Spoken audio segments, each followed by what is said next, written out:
In celebration of the Visayas Healing Heritage, Pangras the Cebu Heritage Hotel, in partnership with the 𝗍𝗍 Center, the Central Visayas Association of Museums, the 𝗪𝗲𝗄 Foundation Incorporated, Silliman University, Siquijor State College, the Cebu Technological University, and UP Manila present to you this afternoon this very exciting event, Tracing the Healing Heritage of the Visayas, entitled Alim, Wonders of Traditional Medical Practices of Ancient to Modern Visayas.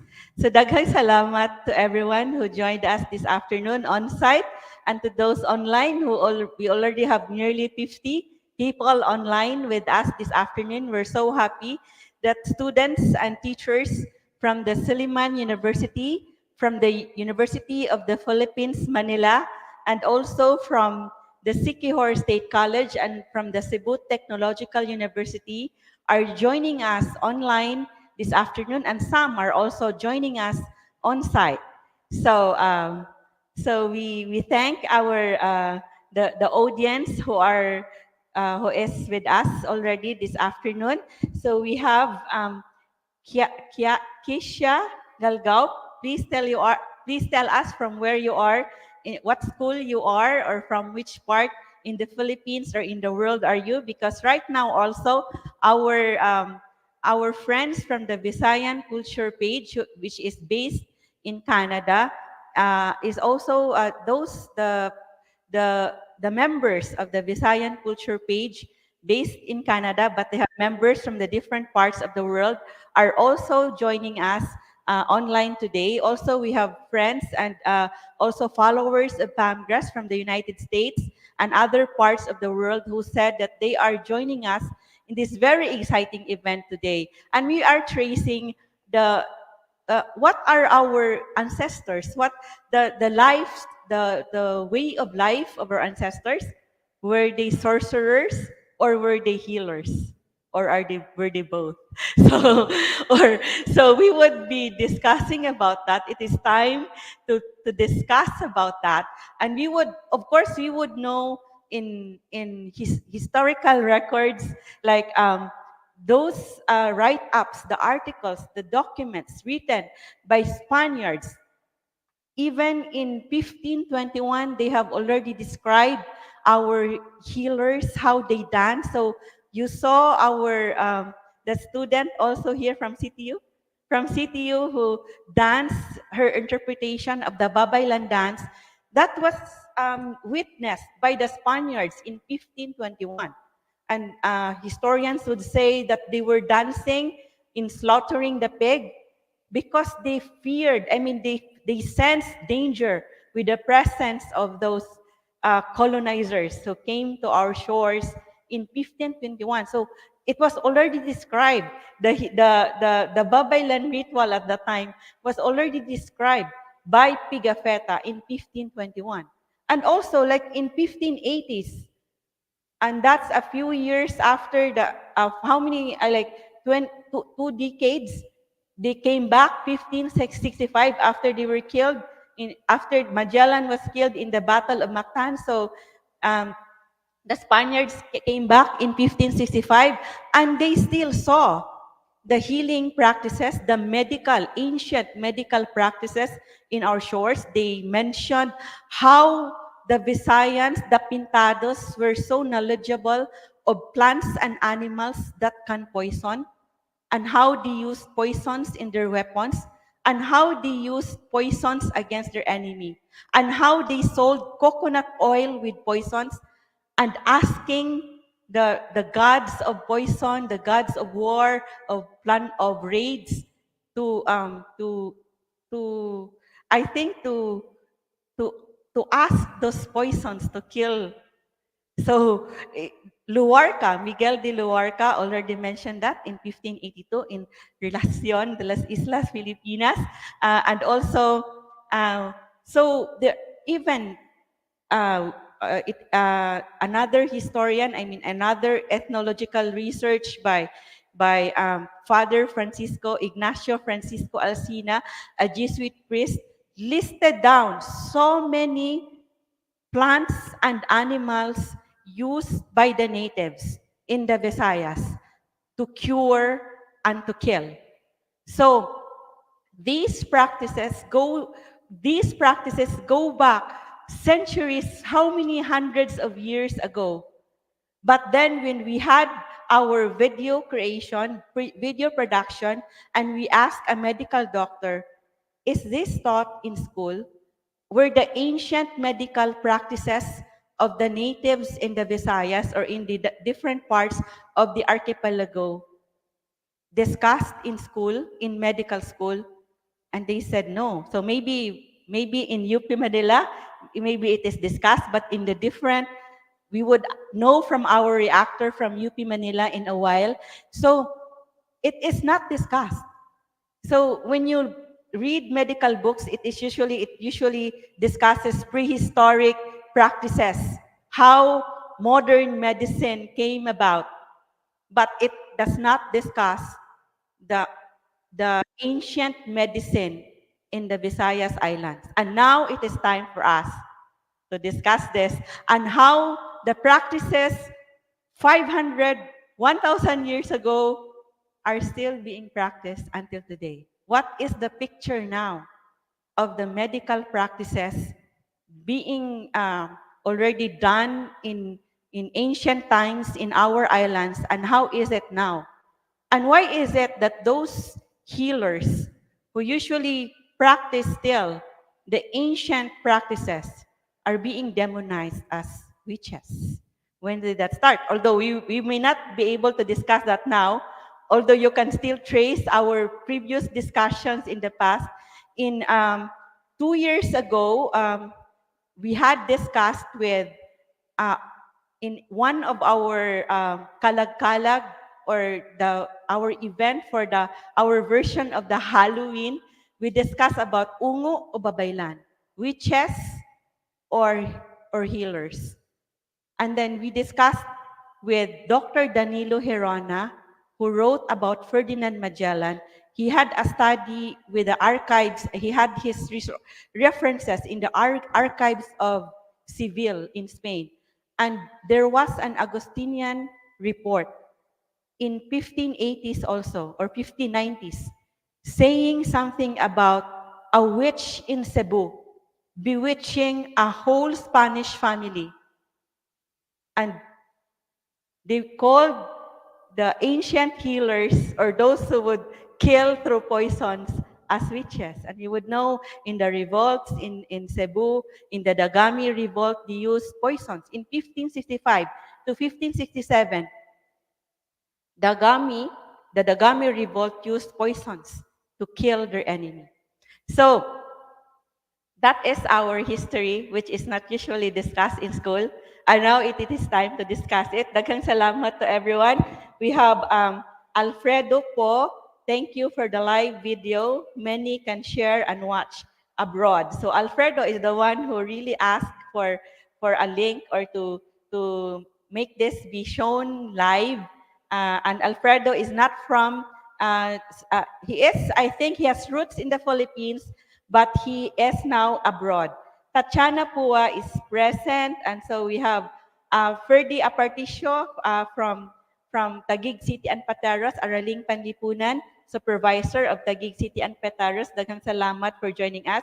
Please tell us where you are, what school are you, or from which part in the Philippines are you. So we now have more than 60 participants online. We have Ella Hortilano, Tatiana from Manila, University of the Philippines, Manila. And we also have Jana Ri Ginanas. We have Sheila Malari, a teacher from the Taguig City and Pateros. We also have Maria Isa Maata, watching from Siquijor Province. She is our tour guide in our video production there in Siquijor. Daghang salamat to Maria Isa. Ella is from CTU Carmen. And we have also Manoy Lingan from Eastern Samar joining us online. May Tejero is from CTU Carmen. And we have other students from the CTU Carmen campus. So we also have Heaven and also Rose Carpio from SDO Tapat. And so we have, so you already know that our topic this afternoon, we have a Cebuano version or Bisaya version of the word to heal, which is Alim. And this is also in celebration of the 3 years of our Alima Native Massage. When you go to our Alima Native Massage, um, you have the option to use the virgin coconut oil and ahos luya sili with also coconut oil. And our Alima native massage therapists have learned the binisaya nga hilot really from a binisaya nga manghihilot who has roots in Siquijor. And so they also do an orasyon. So an orasyon is an healing prayer. So usually the mananambal do not say it loud, but our therapists say it aloud. And some some guests, according to them, do not want to have a prayer being said to them. It's like, but then of course they are scared. But then did you know that these prayers? So I actually drafted it from we studied the chants of the Babaylanes in the potshorts that is in um, the relics. I think these are the potshorts that was that have Visaya inscription, the chants of the ancient Babaylan. They still have like Dr. Rolando Borinaga in Surat Binisaya was able to decipher the chants, the prayers in the pots of the ancient Babaylanes in the Visayas. So Dr. Rolando Borinaga has said that the language of prayer in ancient times in our archipelago was Binisaya because the potsherds that were found even in Catatagan, in Batangas, and even in Intramuros, even it is in Intramuros, they found broken potsherds there but still has chants. It's still in Binisaya. So when today, like the Christian religion, the language of prayer was Latin, according the theory of Dr. Rolando Brinaga was, in ancient times, the language of prayer was Binisaya. And Visayas, there are so many parts in archipelago that were still part of the Visayas, like even Palawan and even Masbate, another part, even Mindoro, they were still part of the Visayas according to our historians. So we studied the structure of the ancient prayer of the Babaylanes. It always starts with a question. Basa na ba? For example, for like a ritual for a soul swap, like they believe that for a person to be alive, then they need there is a term for that. Kanang, it's a like you exchange the life of one, but it's voluntary. So those are the questions. Like it starts with a question. And it's like still a poem because it has imagery, because the ancient Visayans were very good in poetry and in imagery. And so they say it aloud. So our therapist here say aloud the prayer for you before they start with the healing or the hilot session for you. So mao na siya. So we are now 3 years. So tulo ka tuig na ta. So we have also like a discount for the Hilot Binisaya or Haklop Hilot Binisaya with Hulum Kawa. So this month also, this is October, and we are celebrating we have other celebrations this month.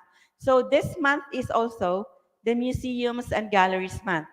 So our Galeria Independencia outside of this hall is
our knowledge of our past would let us interpret what happened in the past, and we would also be able to understand our present, and it would guide us in our goal for a better society for everyone. So it guides us to the future, our knowledge of our history, of our culture, our heritage, of our past. So daghang salamat once again for joining us. So Museums and Galleries Month, we are celebrating it this month, and we are also celebrating the National Indigenous Peoples Month. So the indigenous peoples are the cultural communities that usually in the past were called national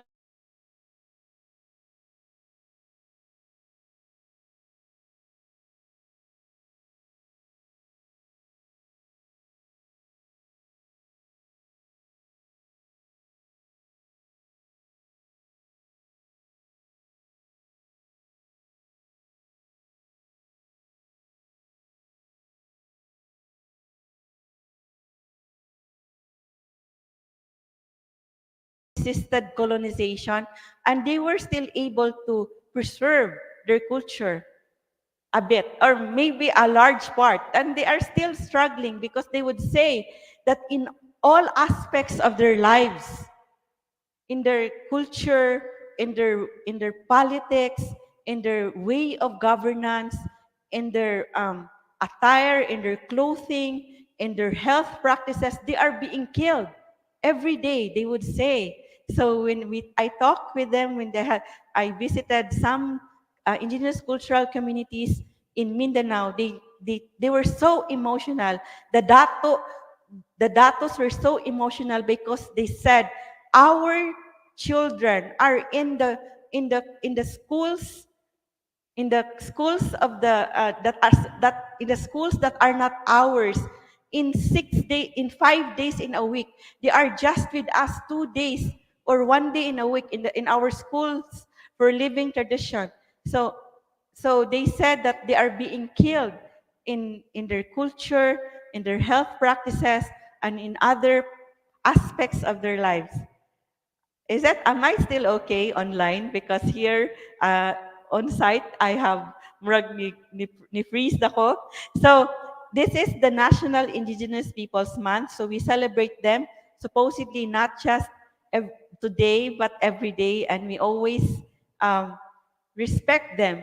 We celebrate them by respecting their rights, and also respecting and honoring their culture. So here at 𝗵𝗃 the Cebu Heritage Hotel, we have our cultural heritage items at our Sinugatan Gifts from Cebu that also celebrates the accessories and the jewelries of our indigenous peoples. So, and also we have fabrics also. So this month we also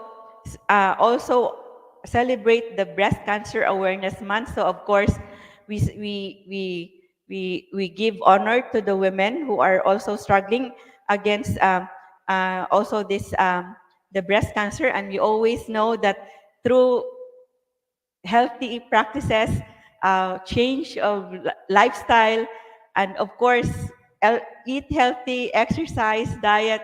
So if we go back to the ancient practices of really eating the healthy food, so of course, this can be avoided or prevented. So also, of course, we celebrate this month, this week. This is actually the celebration of the Alima Native Massage was first launched on October 16 in 2021. And it's during the pandemic. So grabe kayo, so we launched the Alima Native Massage during, was it 2021 or 2022? 2022, they do? 22, 23, 24. It was in 2022, and it was still the pandemic. So it's 3 years now. So we started in 2022, October 16.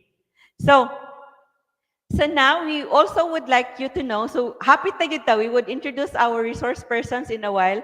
So we would invite you to our upcoming events here at 𝗵𝗃. So we have the Dili Ingonato. So Dili Ingonato is our term in the Visaya of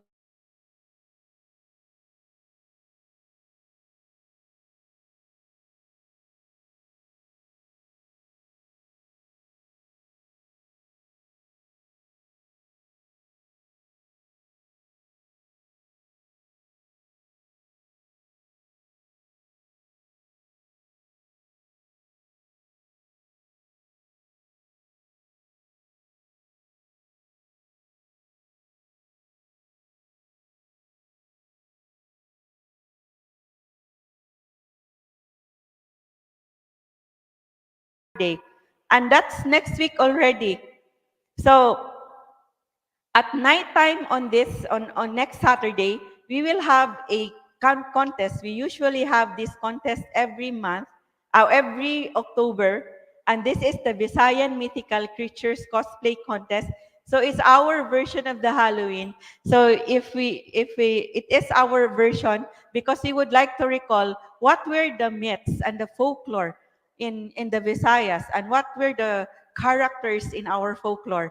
And this would be an on-site cosplay contest, and you can dress as your favorite diwata or your favorite diingonato or your favorite or your agta or your duwindi or other or even sigbin and deities or like the Visayan deities that you want to portray.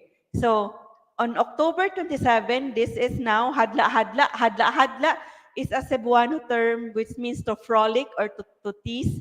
And this is now the kiddie party, the Halloween kiddie party version of Pamgrass, where there are games for children, for the in-house guests, and for those guests who would dine at Kapihan ni Lumaya at 10 a.m. on October 27. This is the hadla sa Pamgrass with the games like tusluka ang ahos, poke the garlic, pakana ang tambaluslos, or feed the big mouth, kuuta ang kaban, or guess what's in the box. Unsa pa to ikatulo, ikaupat. Asa na to lahadla na to? Ma-show na to. Unsa na to? So, unsa to tusluka pakana ang tambaluslos. And then there is also a costume contest. The scariest or the best costume for the children will also be given a prize. Pangitaa ang duwindi. Look for the gnome.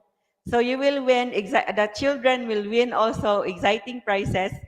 Maybe our pastry and candies at our Kapihan ni Lumaya will be the prize. And of course, they will have fun poking the garlic. And also, there is also a hadla cupcake with Halloween themed cupcakes when they avail of our hadlok costume day. So the scariest costume will win the also the best costume for this hadla sa Pamgrass.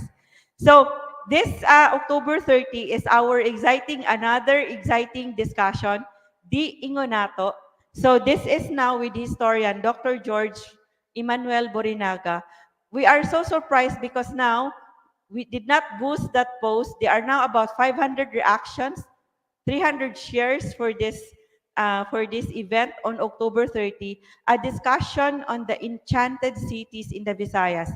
I was asking Dr. George, should we say the enchanted cities in ancient Visayas? And he said, no, it is not, because these enchanted cities and kingdoms are believed to be still to exist until today.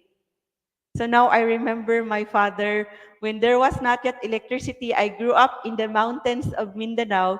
And when there was no electricity yet, my father would also tell us stories about these enchanted kingdoms. And it is like impromptu storytelling because he also got it from his grandparents. He was told these enchanted cities and enchanted kingdoms, these dakit or baliti trees that have enchanted people dwelling in them, and there are so many stories about them, and so many stories about the prince and princesses, the kings and the queens in these kingdoms, with, of course, very important lessons. And one important lesson that I remember when in one of the stories, there is in Visaya it says, and the moral story and the lesson is that, and what the prince or the princess learned in the story is this: kung gusto kang magdali, ayaw pagpanglaktod.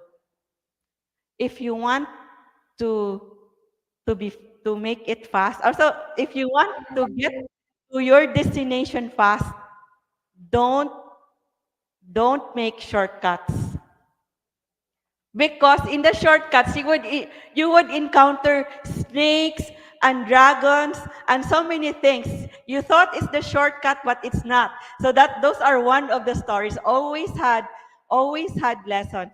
So of course, also in November, we would be celebrating the birthday of General Arcadio Maxilom, and we will have uh, an extemporaneous speech contest, and at that time with the grade 6 to 10 or 12 students in Cebu Island, regarding Arcadio Maxilom at 162. And on November 30 is the Andres Bonifacio Day. So we recognize our partners, the 𝗪𝗲𝗃𝗀 Foundation Incorporated, the Yandi Heritage Center, the Central Visayas Association of Museums, the Siquijor State College, Suliman University, UP Manila, Cebu Technological University. So daghang salamat for joining. And of course, Department of Health, Region 7. Is our resource person, reactor from 𝗍𝗿𝗰𝗍 already here? So daghang salamat for being here already. So we would like to recognize the participants who registered online from Cebu Normal University, CTU. We have from Hope Builder Organization, Negros. We also have from Binalbagan, MSWDO. We also have from UP Manila. We also have someone from University of San Carlos Museum, from UST, Faculty of Philosophy, and we also have from UP Diliman, Department of Anthropology, from West Visayas State University, West Visayas State University Medical Center, from UP Manila, Living Story Landscapes, and Poland Diet Learn Craft. So daghang salamat everyone. We have also many students also from San Pedro College, Davao City. Daghang salamat for joining us. We have also Ellie from Cagayan de Oro City. We have also from watching from the Archdiocesan Shrine of San Nicolas de Tolentino, Cebu City. So daghang salamat from Neng Parungaw from Quezon City. We have from Southern Leyte State University, Tomas Opus campus. We have from UP Manila, Suliman University, Negros Oriental State University main campus. So there is already a question from our audience. Do our traditional healers like from the Siquijor have their own organization? And yes, they will be talking about this in a while. So somebody said there's no audio. Wala, okay na? Is the audio okay na? No audio po. Audio is back. Okay na. So we have already, my name is Agrippina. So I was asked what's my name. My name is Agrippina Givelondo, and I am the host today and in the different events at Palmgrass. So is there a museum dedicated to the indigenous healing? There is no museum for that right now, but we have displayed there at our Galeria Independencia. You would see some of the sex gadgets of ancient Visayans. So those are, we would not say it's a healing. I think it's because they believe that if you don't have something, if there's no penis that go inside the sexual organ of the woman, they think that evil would come and they would get sick. So that's according to Dr. Danny Hirona in our discussion about ungo, witches or babaylan. That's about 2 years ago. So you would also see some of our burial practices also in our displays there. So we have also, yes, we have so many students from the CTU campus. So daghang salamat for joining us. So now we would like you to know that in our hadla-hadla in our contest, I mean it's cosplay contest, Visayan Mythical cosplay contest, we would also be serving you free Santilmo drink if you are one of the 5 to first come to Hardin Dagami. Santilmo is actually a mythical object. I mean, it is supposedly a mythical ball of fire said to embody a spirit of an ancestor or of the dead. So there is a free Santilmo. It's according to folklore in the Visayas. Santilmo is a ball of fire that would follow you if you would pass by a cemetery, and according to folklore, it embodies a spirit. So, of course, there is also the cocktail of the month and cake and smoothie of the month this month.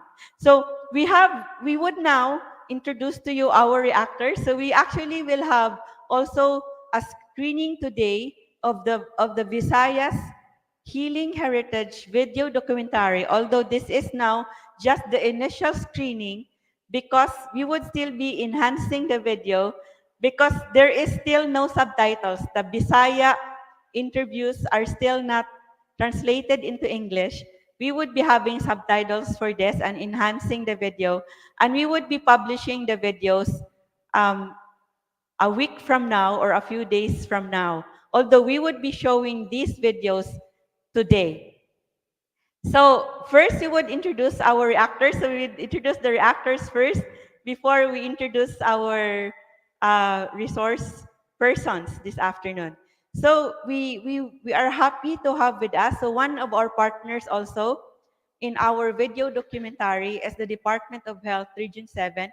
They provided us with a resource person, toxicologist, the head of the toxicology center in the Vicente Soto, to discuss with us about the poisons and also, of course, the healing practices that they in their study.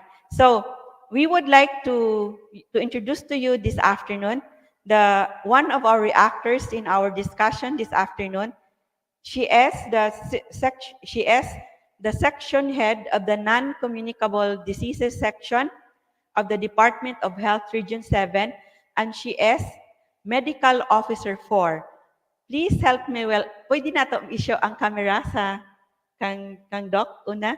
So we would like to show you our one of our reactors this afternoon, Dr. Joanne Antoinette Albito. So mauna siya ang naadya sa tunga. So daghang salamat, Dr. Joanne, for joining us on site today. We also have as our reactor this afternoon, also from one of our partners in our event today, from Siquijor State College. So Siquijor State College is one of our, the Vice President of Siquijor State College was one of our resource persons in our video documentary on the Visayas Healing Heritage, the Siquijor Story. And we have with us this afternoon the faculty of the College of Arts and Sciences, handling political science, history, and social science subjects. And she is from Siquijor State College. Please help me welcome 𝗪𝗶𝗶𝗀𝗏.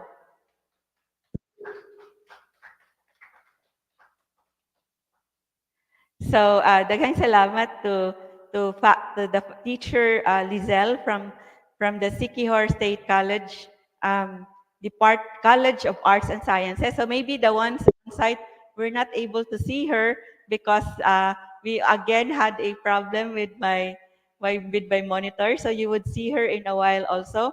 So another reactor is a um, coordinator of the Department of Behavioral Sciences of the College of Arts and Sciences of the University of the Philippines, Manila.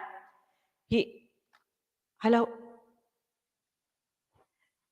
Dr. Calvin, I'm so sorry. It's not in my script. The long introduction of Dr. Calvin. So please inform our team. Please inform Jane. We need the I actually put it in the script this morning, but the one printed is the one that is not yet edited. So we have the coordinator from the Department of Behavioral Sciences of the College of Arts and Sciences at the UP Manila, and he is also a fellow in a school abroad, and he has done so many researches in about our traditional health practices and maternal and child care. And so we would give you the full bio note of our reactor, one of our reactors this afternoon, a faculty and graduate and a faculty and graduate school coordinator from the UP Manila Department of Behavioral Sciences, College of Arts and Sciences. Please help me welcome Dr. Calvin de los Reyes, PhD. So daghang salamat, Dr. Calvin, for being with us online this afternoon. So we're excited to hear your sharing this afternoon also before you go to Germany. So he has a flight this afternoon, so we would have him as our first reactor also before he leaves for his travel abroad. So another panelist and another reactor this afternoon is our one of our also resource persons in our video documentary on the healing heritage of the Visayas, is the Vice President for the Academic Affairs of Silliman University, Dr. 𝗪𝗏.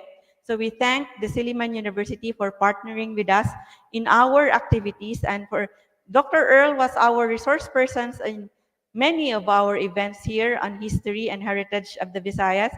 So our reactor, one of our reactors this afternoon, is a faculty of the philosophy department at Silliman University. He has a master's degree and an undergraduate degree in philosophy, and he is pursuing a PhD in social science and working on his dissertation on the agricultural cooperative in the uplands of Darwin, Negros Oriental. Please help me welcome a faculty of Silliman University, 𝗪𝗏𝗰𝗶 𝗪𝗏𝗰𝗋.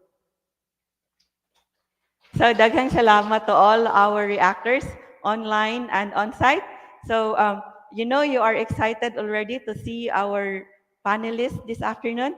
So one of our panelists this afternoon is really came here, how many hours of travel to come here to be with us on-site today. And I have met her in Siquijor in 2 Holy Weeks. Last Holy Week and the other Holy Week, I actually went to Siquijor 3 times. And so we have as our resource person this afternoon, one of our panelists, the president of the Siquijor Traditional Healers Organization, Anecita Ponce.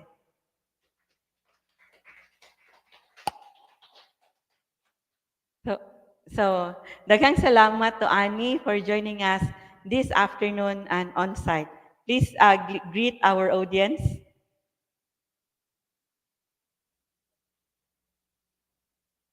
Sige, Annie. Mayong hapon kaninyong mga aniya karon sa atong event, mga hapon ninyong tanan. Ako si Anecita Ponce, taga San Antonio, Siquijor. Aniya ako nagtambong sa event diri sa Cebu. So daghang salamat. Daghang salamat kaninyong tanan. So daghang salamat. Thank you Ni very much. Attorney Del Tugtod. Daghang salamat to Anecita Ponce. She is from San Antonio, Siquijor. So we would also like to acknowledge this afternoon pwede nato i-show balik sa kuan. We are so glad to have with us this afternoon our who would give us a message maybe after the two videos about our Siquijor story would be shown. So we have with us this afternoon we are so happy. Our one of our honored guests this afternoon is our acting provincial tourism officer of of of the Siquijor provincial government. So we are so delighted and honored to have with us on site today Siquijor Provincial Tourism Officer Attorney Dale Luis Tudtod.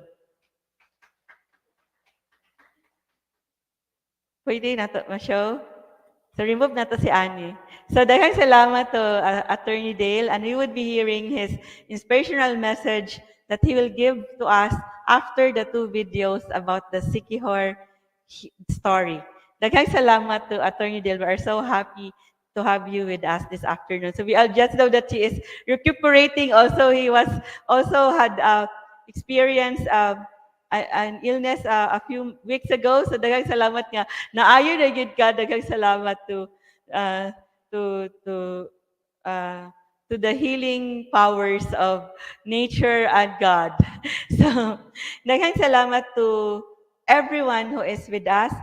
I have also those on site, the list of the names of those on site. So another panelist this afternoon has been our resource person also in our he was our resource person when we launched one of our music videos. So in 2019, or yes, we launched our video Batang Kulon because at Pamgras we want the children. All our activities are for the children. We want the children to know about our past, about our history, and we don't just want those children who can afford to come to Pamgras to know about our history, but we want the marginalized children also to know about our past and our history. And we made a song for them, Batang Kulon. And it is mentioned in the song, what would Leon Kilat, our heroes, say if they see these children, these families living on the streets? Is this the society that our heroes fought for and dreamed of? So we're so happy that the children were actually singing our songs and they were so happy with our songs. And it is in that event that we also learned about the story or the research about the street families in Cebu by our resource person today. So he has a wide range of researches. Aside from researching about the street families, he has also done research on the ethnomedical practices of the Ati indigenous cultural community. So our resource person this afternoon earned his PhD in anthropology at the University of San Carlos, and he is currently a faculty member at the Cebu Technological University Carmen campus, and he will share with us about his research on the Ati ethnomedical practices. Please help me welcome Dr. Bonifacio Amper Jr., PhD, or Dr. Jojo. I-on. Mayong hapon sa tanan. For those watching, magandang hapon and good afternoon. It's nice to be here. Thank you. Maayong hapon sa tanan. I remember last when we had as our resource person also the tour guides in Siquijor province, and one of them, Luis, was saying that when you greet, it should always be maayong buntag or good morning. For them, the auspicious or the lucky part of the day is the morning. So even is in the afternoon, you would always greet someone maayong buntag for it to be lucky. So I learned that also from Siquijor. So right now, before we would before we would discuss about the Ati ethnomedical practices and also about the healers organization in Siquijor, we would show you first this video that we worked so hard, like for 3 years. I mean, I went to Siquijor first in 2022 in August, and I was accompanied by the former Siquijor Provincial Tourism Officer, si Engineer Claiborne, and he was my driver at that time. I'm so thankful for him. He was my driver and tour guide, and he introduced me to the different healers in Siquijor. I was like a healer. I was healed like 6 healers would treat me in a day, and at the end of the day, I would just go to sleep like right away because everyone would say I have panuhot and also I have stress. I was relieved of my stress and my panuhot. Like after 5 healers in a day, treating me with banana leaves and also like wine, herbal wine, and even I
and from UP, from Andoron, we have from, although I will not mention, our video documentary narrator. We are so happy to have her with us on site today. Uh, an alumnus, alumna, alumna of the University of San Carlos, Miss Marlinda ang Betiktan. Daghang salamat. And also we have from UP, we have from DepEd, we have from Congo Square organization, and from Davao. And we have also from University USPF, University of Southern Philippines Foundation, someone from the real estate also. Daghang salamat for joining us. And we also have from Slow Food Sugbo. Daghang salamat for joining us. So, healthy food is slow food. Slow food is healthy food. We hope that the slow food is healthy. And of course, the fresh produce of our farmers and fisher folks, and the farmers are always healthy, supposedly. And we also have from Lapu-Lapu City, and also from MC. Ano saan yung MC man?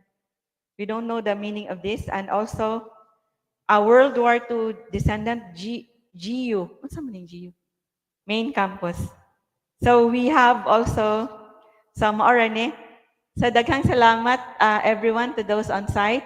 So we have also, of course, from other parts of the Philippines, also Yvette Integ from the Women in Literary Arts, Judalyn Taghoy also from Cebu Association of Tour Guides, and also we also have from Pateros National High School. So Karon, so we would show you first this video. So the part 1 of the video, so our video consultant, Social Communications Asia, our original part 2 became part 1. So maybe Miss Marlinda would be surprised that the second part actually is now our introductory video. So our part 1 is the Visayas Healing Heritage, the Siquijor Story, building on the past. And this video actually discusses about where these ingredients, where do the healers get their ingredients for their traditional medicine. It also discusses about what the different institutions want for our healers. And it also discusses about the problems of our healers. So, and then the second part, the part 2, is a longer video. It discusses also what the patients experience in the healing, what they experience during healing, and details from the different healers, and also our ancient healing traditions in the Visayas. So we also have the historian from the Silliman University in the second part of the video. So our flow right now is we would first show you the video, the part 1, then you would discuss the ethnological practices, and then you would show you the part 2 of the Siquijor video, and we would also now converse with our Siquijor healer, and we would have the message. Maybe we would have the message sa first part 1, after the part 1. Okay. So this is now the 3 years, 3 years in the making, although we shot this last 2024 Holy Week in Siquijor. So this is now the Visayas Healing Heritage, the Siquijor Story, produced by 𝗵𝗲 the Cebu Heritage Hotel and 𝗪𝗲𝗄𝗏 Foundation Incorporated in celebration of the 3rd year of the Alima Native Massage.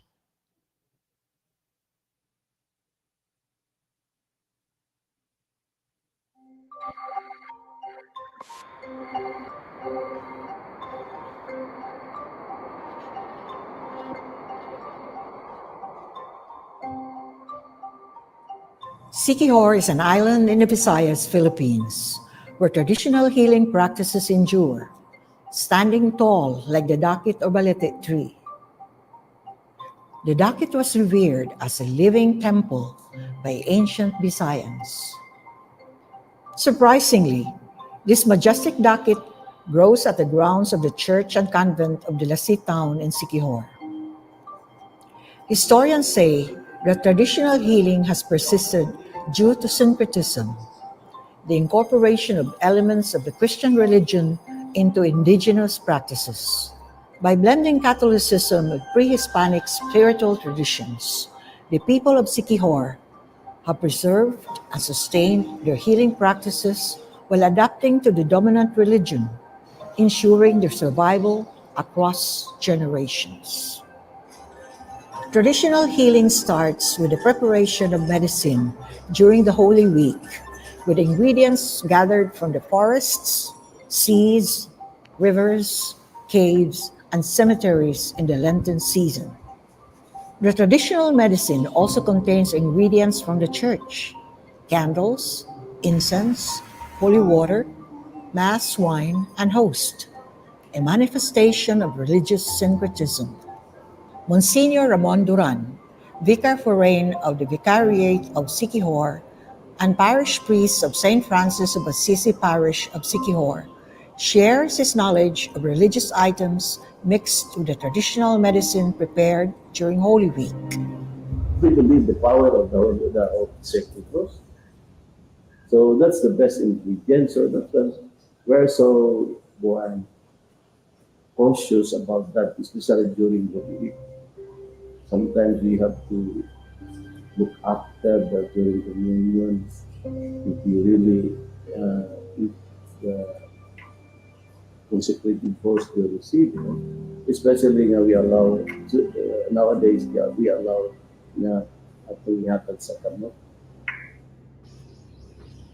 The parish of Maria is famous for its statue of Santa Rita de Cascia, or called Black Maria, who carries a skull and an inverted crucifix. The religious statues inside the Maria, Our Lady of Providence Parish Church, are now encased in glass. Looking closer, you can see that some fingers or toes have been chipped. According to locals, the chips from the religious images were also mixed into the traditional medicine cooked during Holy Week. Siquijor healer Aurora used her knowledge of healing plants in developing herbal wine, which claims to treat goiter, kidney problems, myoma, and cancer. Ɡaididaan. Namurag na Holy Spirit nga hingon nga daan ra kang gisugo sa Ginoo pero tapulan lang ka.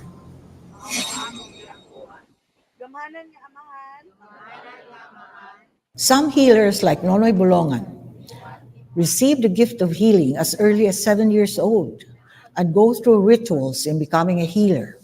Katong kapadulong pag mananambal ni action gyud ko di na ko ni kaulaw ni action gyud ko kadaot akong utok gani nakatigbas ko og igsuon gitadtad na ko akong igsuon. In his mind, he was hurting his brother with a bolo, but in reality, he was just chopping a slipper. Nonoy performs rituals using the Catholic liturgy during the traditional medicine distribution on Black Saturday. Though the local healers may seem unconventional, people with serious ailments continue to seek them out. A former seaman testifies to being cured by Nonoy, who diagnosed him to be a target of 𝗪𝗏𝗏 or sorcery. 5 years ago ato siya nga every time nga muuli ko mga 1 day 2 days di na ko kalakaw. So far sa 5 months na ako dili pa ko fully well pero nakabalik na po kog barko. In addition to healing rituals, these traditional practices also extend to matters of the heart, with healers creating 𝗪𝗏𝗰𝗋 or love potions that are deeply rooted in Visayan heritage. In the 1668 book by Father Francisco Alsina, History of the Visayan People in the Philippine Islands, he discusses about the herbal mixture 𝗪𝗏𝗰 that women use either because they desire that men would love them for evil purposes, or they use it so that their husbands, their parents, or even the padre minister might not be displeased with them or punish them. Alsina writes that he ordered a woman carrying a flask of 𝗪𝗏𝗰 to be given a good whipping. Monsignor Duran discusses how flowers from the church on Easter Sunday are important ingredients of the 𝗪𝗏𝗰 or love potion. All these healers for 7 Fridays within the Lenten season, they will look for wild flowers. The last ingredients is the flower during Salobok. So we will wait for the sorgat. So the flowers that the angels will throw this evening, we will catch that flower, any kind of flower. On Easter Sunday Mass, during Sugat, the reenactment of the meeting of the Blessed Mother Mary and the risen Christ, churchgoers are in a frenzy grabbing the flowers that adorn the carusa, not just the flowers being thrown by the angels. According to a research article by history professors in Bohol, Central Visayas, in the book Kaagi o Kabilin, farmers, fisher folks, and business people take flowers from the 𝗪𝗲𝗰 during Holy Week to be used for rituals to cure ailments, for good harvest, good fish catch, to improve business performance, and to improve life in general. On Easter Sunday, traditional healer 𝗪𝗲𝗰𝗶𝗀𝗀 demonstrates the preparation of a lumai or a love potion. However, not all Holy Week preparations are for healing or relationships. Most traditional healers would prepare their medicines on Black Saturday, but 𝗪𝗏𝗃𝗏 publicly prepares salak on Good Friday, after 3 o'clock in the afternoon and before sundown. Most Siquijor locals refer to salak as a potion for marang or sorcery, but Noel explains that this is an offering for the deities. Ang salak ma'am gihimo guna para tambal nila. Kanang salak man ang purhos sana dili biya na ingon ipangbarang. The book Siquijor Recounted by the late Concepcion Alhas elaborates on the significance of Good Friday for the making of traditional medicine. It's believed that the light is being nilalamon ng dilim, and after 3 p.m. because it's believed that Jesus died 3 at 3, so the power is most potent. In Siquijor, it is common knowledge that one form of sorcery or pagdaot is paghilo, or poisoning someone that can be done just by looking at or by tapping the shoulder of the target. The head of Vicente Soto Memorial Medical Center's Toxicology Center, Dr. 𝗵𝗶𝗶𝗏, discusses that a person can be poisoned through various routes. It's not only through eating or through ingestion and route of exposure, and also through skin, can also be through inhalation, eye exposure. So there are several routes of the poison to enter our human body. Monsignor Duran himself had experienced an unexplained illness. A traditional healer diagnosed him as being a victim of 𝗪𝗪𝗋, a form of sorcery. He got healed after following the healer's prescription.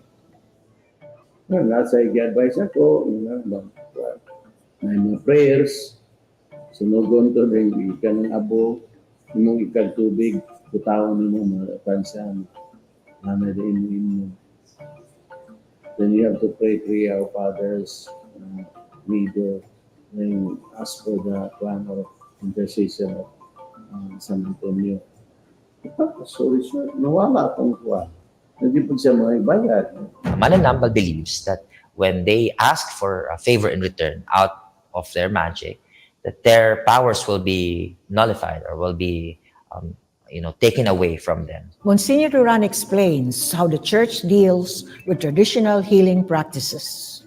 I heard that before, that if you will ask the San Antonio that you have an enemy, you ask for that this guy will die, it will happen.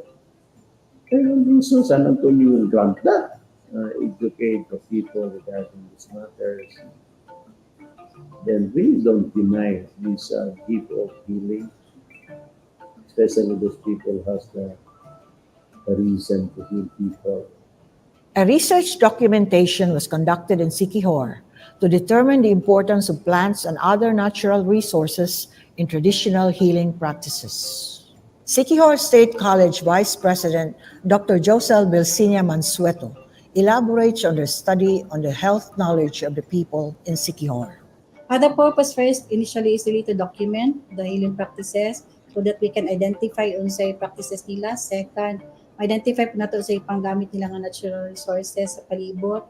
And third, so we can conserve our culture. And finally, to really continue this knowledge na dili mawala bitaw sa mga future generations. San Juan Siquijor Mayor James Kapundag is a fisherman and a healer. He collects medicinal plants from the sea. The mayor emphasizes that the healers take care of the sources of the medicine. They do not cut trees, but instead cultivate seedlings and take only twigs or branches. Manaa sila'y kuan, makita nga taliulan, na ato siya oy kanabitang similya, itanom to dito sa balik na po sa lasang. kuhaon di gyud to sa kunuan. Kato ra nga. Unya di na po daghan kay itong kuhaon. Di na bawal sa nang magkuha kag imong tag-o ng dagko kay sa nang di na pwede. Usa pa may makuha nimo kutro. While the local healers continue ancient practices and regulate the gathering of medicinal ingredients, they also face challenges.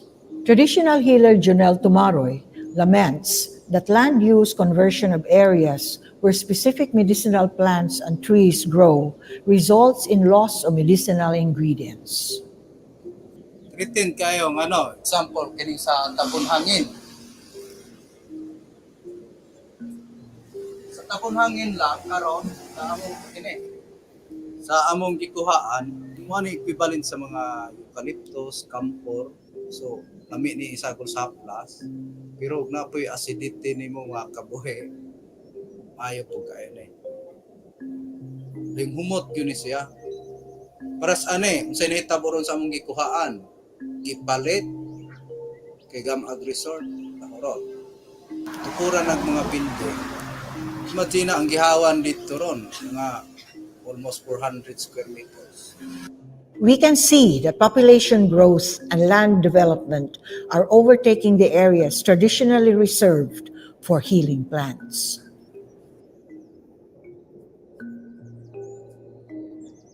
I am Reginaldo Bueno. I work at the Department of Environment and Natural Resources, Region 7, particularly in the Conservation and Development Division. The healers have access to 𝗪𝗲𝗶𝗋 to the type of medicinal plant. In fact, every year, there's a season for them to get the medicinal plants inside 𝗪𝗲𝗋. If the medicinal plants grows in a private land, not owned by the healers, then one way is to ask permission of the owner of the land, because we respect private rights. And if it's the owner would like to develop that lot for another purpose, then we have no grounds for stoppage, because it's his own private. This situation, marked by conflicting interests between local healers and private landowners, has put government agencies in a difficult position. Dr. 𝗪𝗏𝗋 Mansueto explains the adverse impact of developing the areas where the medicinal plants grow. When we develop, daghan na tag pangwalaon diri, definitely mawad-an ang food source kay even sa Siquijor River, ang kilid mo sa Siquijor River, part niya gisaminto na, ang maglisod sila kuha. That's the price to pay because of development. DENR Officer Bueno discusses the different government departments that facilitate conservation of caves, forests, seas, and rivers. Sa caves, naabot tayo balaod on the cave sa marine, na musakop na po si para sa marine. So, if they are sulod sa protected area, then they will be part of the protected area. Kita po rin sa practice sila sa sana protection ba? Protection. So, siguro, apektuhan sila kaya mostly the plants in the river are in the riparian zone. Kung magkuwari ka, nari ka sa local protection unit, Mines and Geosciences Bureau, sa Environmental Bureau, ito yung To address the threats to traditional medicine sources, preserving healing plants and other resources can be bolstered through improved coordination among government agencies and more comprehensive studies to safeguard the knowledge and traditional healing practices linked to them. Local healer Janelle also speaks about researchers using their knowledge about healing plants. Kanang ubang mga researcher, research, ay mga bagong discovery. Local biya ng kuan ilahang guide. Tapos, pag discovered nila, lisan pag yung scientific name ilang ngalan, nawala na itong footprints yung tinaadman sa atong katigulangan. The lack of comprehensive studies has enabled others to exploit the knowledge of local healers. Therefore, strengthening protective measures and refining regulations will ensure that traditional practices are respected and preserved. Janelle shares about the government requiring them to submit 300 names of their patients and asking them to pay 1,500 pesos as registration fee to become a licensed healer. Lisod kayo na. Kay og traditional healer ka, ang recognition nimo freely given sa mga tao nga imong natabangan. Amidst the multifarious challenges, there are institutions that are exploring to preserve traditional healing practices. Tagal siya magamit. And also, sa drug discovery, I submitted a proposal to NRCP that we're gonna develop a center for traditional health knowledge here in Siquijor. That the future is still bright for at least medicine. Issue na lang siguro is how the government be proactive in this one, considering mga small scale developers. Importante na siya nga ang government would utilize its resources to develop, kaning gitawag nga drug discovery, to develop drugs that can be used for specific ailments based on the local knowledge of healers regarding the medicinal value of drugs. So at the same time, they use these resources to develop na siya to ensure nila protect po ang local knowledge.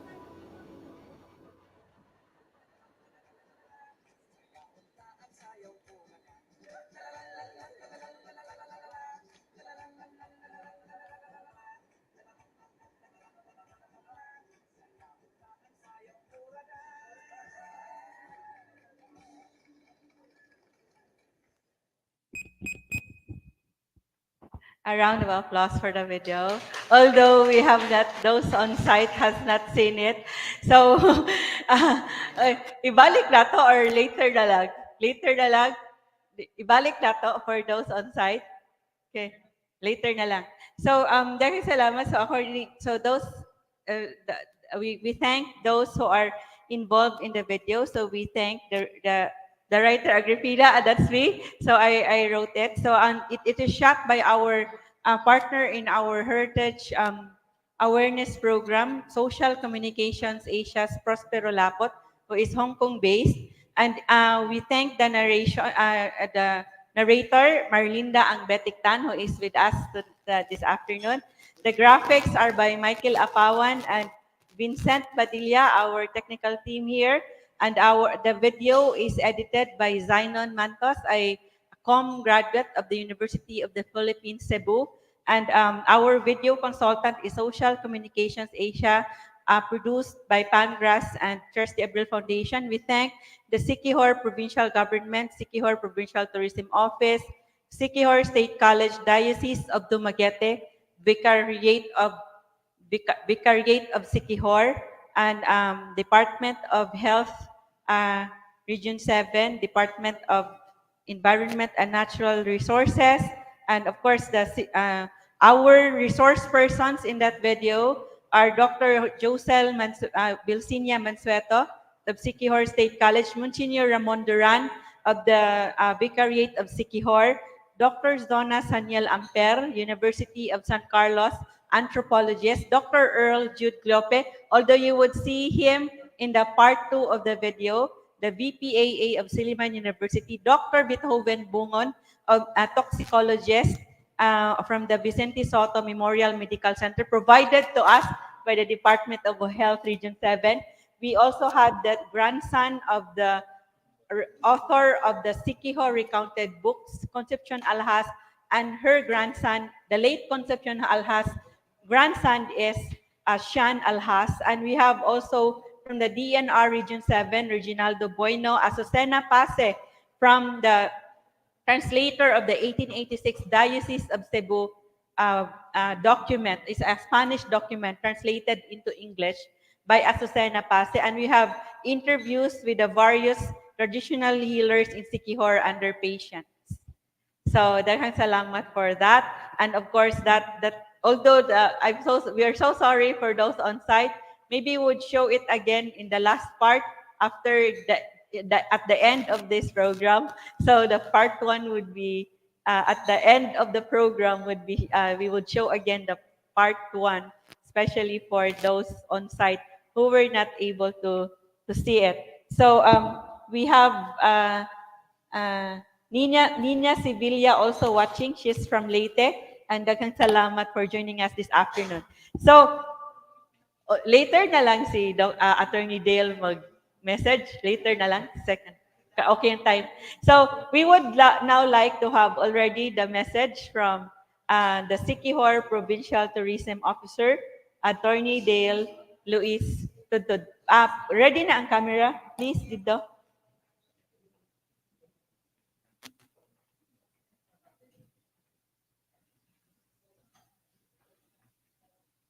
Yes, so are we ready? So ready na ang microphone? Isa. Pwede closer, Michael? Pwede remove lang ko? Dire lang ko? Sige.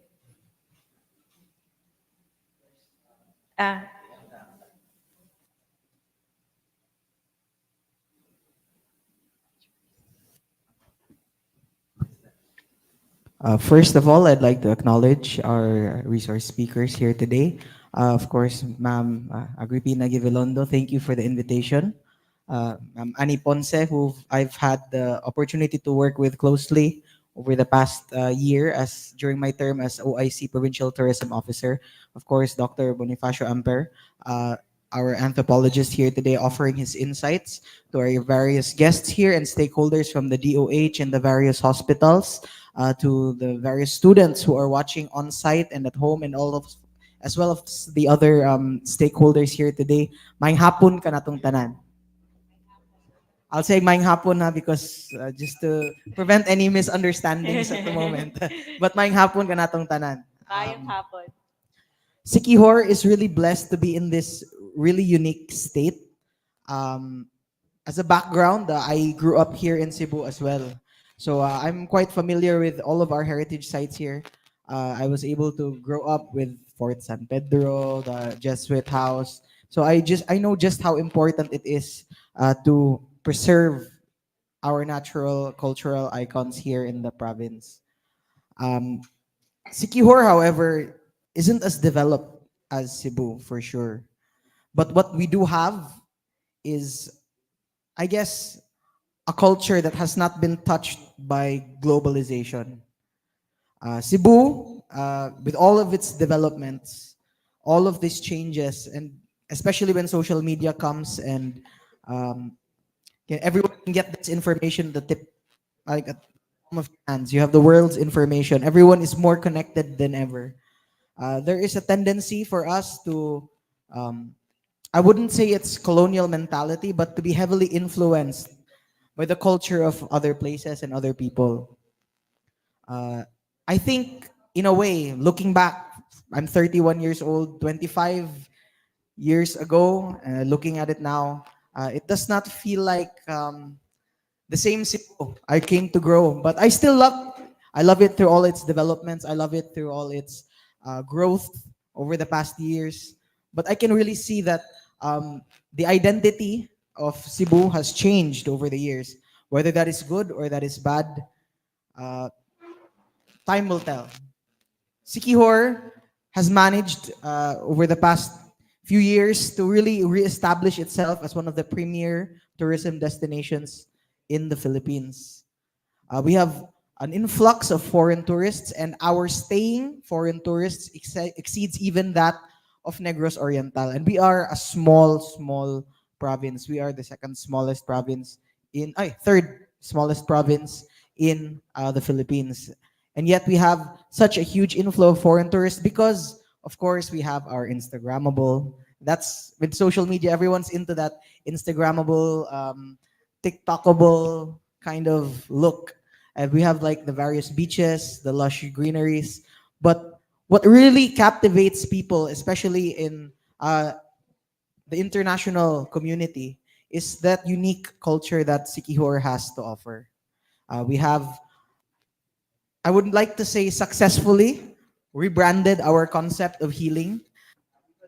If maybe 10, 15 years ago as well, I'd like to constantly bring up the past. When people would see Siquijor, they would say that place is a haunted island. Diba? They think of barang, they think of curses. But as well, thankfully, due to the power of social media as well, we were able to really spread awareness and tell people that it really is not an island of haunting, but rather an island of healing.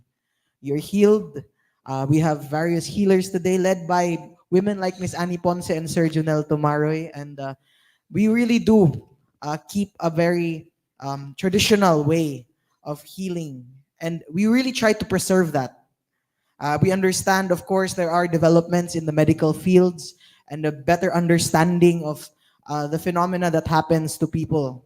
We are always constantly learning more about the human body, but we cannot also discount the cultural aspect of the healing done, and of course the spirituality aspect, because I think spirituality comes in an area where logic can only go so far.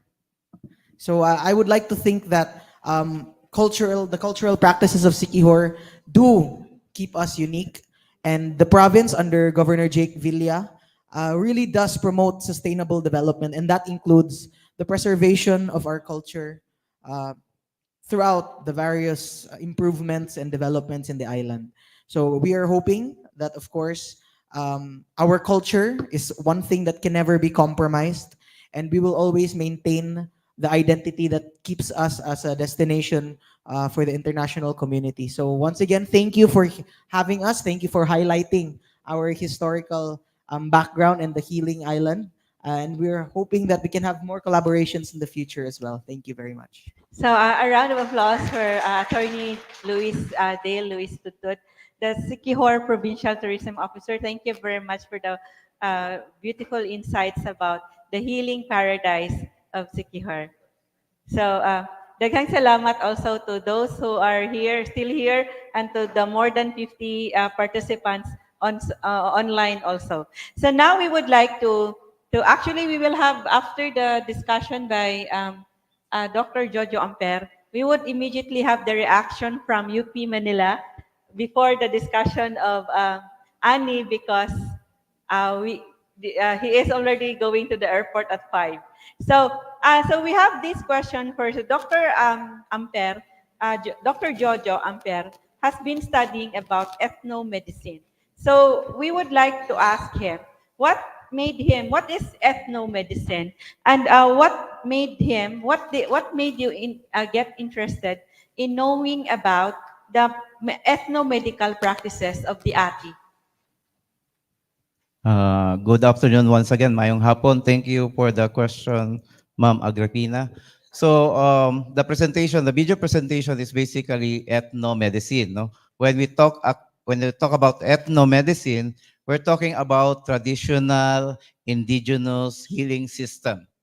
So it is a study that refers to this one, the practices, the sources, the illness, the cure, all about the healing system of a certain group.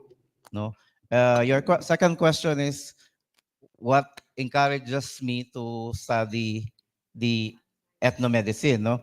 Aside from, this is part of our discipline wherein we look into local or indigenous knowledge and to document them for the protection of the indigenous people. Before,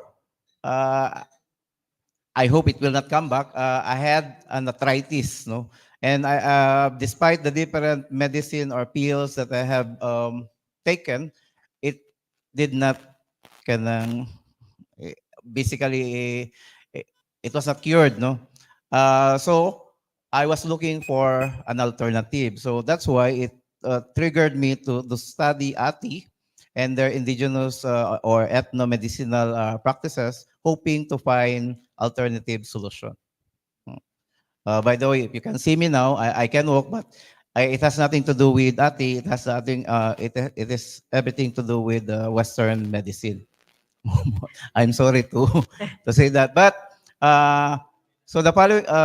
Yes, ma'am. I think that that will be the answer. No, it's a personal interest aside from an academic interest.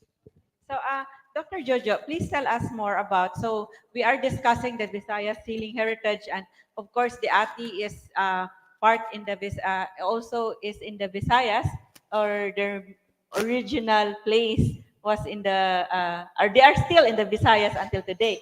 So please tell us more, briefly describe the Ati cultural community. So the third reason that I studied Ati is because they are migrant in Cebu. No, originally they are from Panay and then went to Iloilo, and from there they migrated to the end destination is Cebu. But if you will trace their migration pattern, they are spreading also all over Cebu and other parts of the Visayas. If you will go to Naga, that is the place they are currently located. They are staying in a foreshore area. Foreshore area is when you have an earthquake, a land will come up and they will stay there. No, normally that is their favorite place. If we will, we can refer to it. No, and normally foreshore area is the intersection between the seawater and the freshwater, Rebel Delta. And because in their original place, that is the source of their livelihood or food. So currently they are staying there. The houses are made of light materials and it is in a U form, protecting the whole barangay. And they are engaging in different um, jobs, no, aside from selling medicinal products. So, dahil salamat, Dr. Jojo. So, so they are, how many, what's the population? Like, in the original, so their original place was in Panay. Yes, and they transferred to Iloilo, and they called it uh, Panon. No, they migrate. They move from one place to another. In five families, and then they will find a place where they will be accepted. So how they will normally do that, they are using their medicinal products to sell so that they can move from one place to another until they reach Cebu. No, before from Iloilo, they went to San Carlos. I'm talking about the Cebu Ati. No, and if you will check now, they reach 40 to 50 families. When they are crowded, they will move.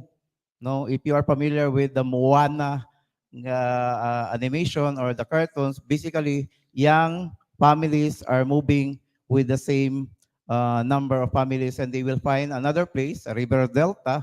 If you can search, one can be located in Toledo, and they are staying there. So they are protective of their community, and they are also open to other NGOs to help them. Because of that, the LGU Naga provided them with the place, no, with the help of the NCIP. Daghang salamat, Dr. Jojo. So please tell us about the the health products. I mean the medicinal products of the Ati.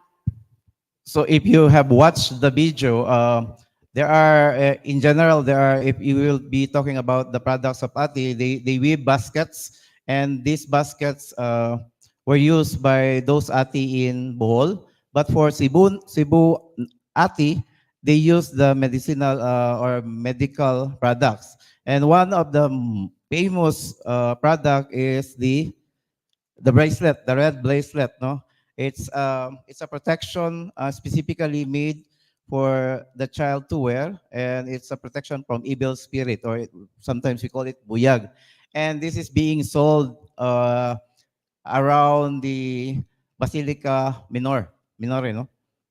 So if you will ask me if what other products, they have also habak. They have also like the Siquijor, they have the palina, habak, palina, and other products using the different parts of the tree or plants and natural products, the tawas, or the we call it natural tawas or original tawas, the violet one, the tapul one. So there are many products, natural from plants, from natural minerals, and because of their migration to Cebu, they have also adopted other materials from Cebu. So they, actually, in one of the studies quoted in my study, of the 100 medicinal plants they are using in Iloilo and Panay, only 11 exist in Cebu. So, salamat, Dr. Jojo. So, actually, I have here, so we would see that they actually have the same products with also, this is the bracelet or pulseras in Siquijor, and this is available there at our, so it is believed that there are oils and herbs inside, and it is believed to be, it can ward off evil that can cause illness. So I've seen a video, I've seen a Netflix movie a few months ago. I was so surprised because the baby, when it was ill, a baby in Manila, and then from of a driver, like it was found by a driver. It's a Tagalog movie, and then I saw that the baby was given a bracelet from Siquijor. So that's how famous the bracelets in Siquijor are, that the baby only stopped crying and only got cured of her illness after the bracelet was worn by her. So they believe this has oils and medicinal herbs inside. So I would remember the 𝗪𝗏𝗃 story, the document in the 1582 that said that there were poisonous oils and there were also oils that can cure already in the 1500s being used.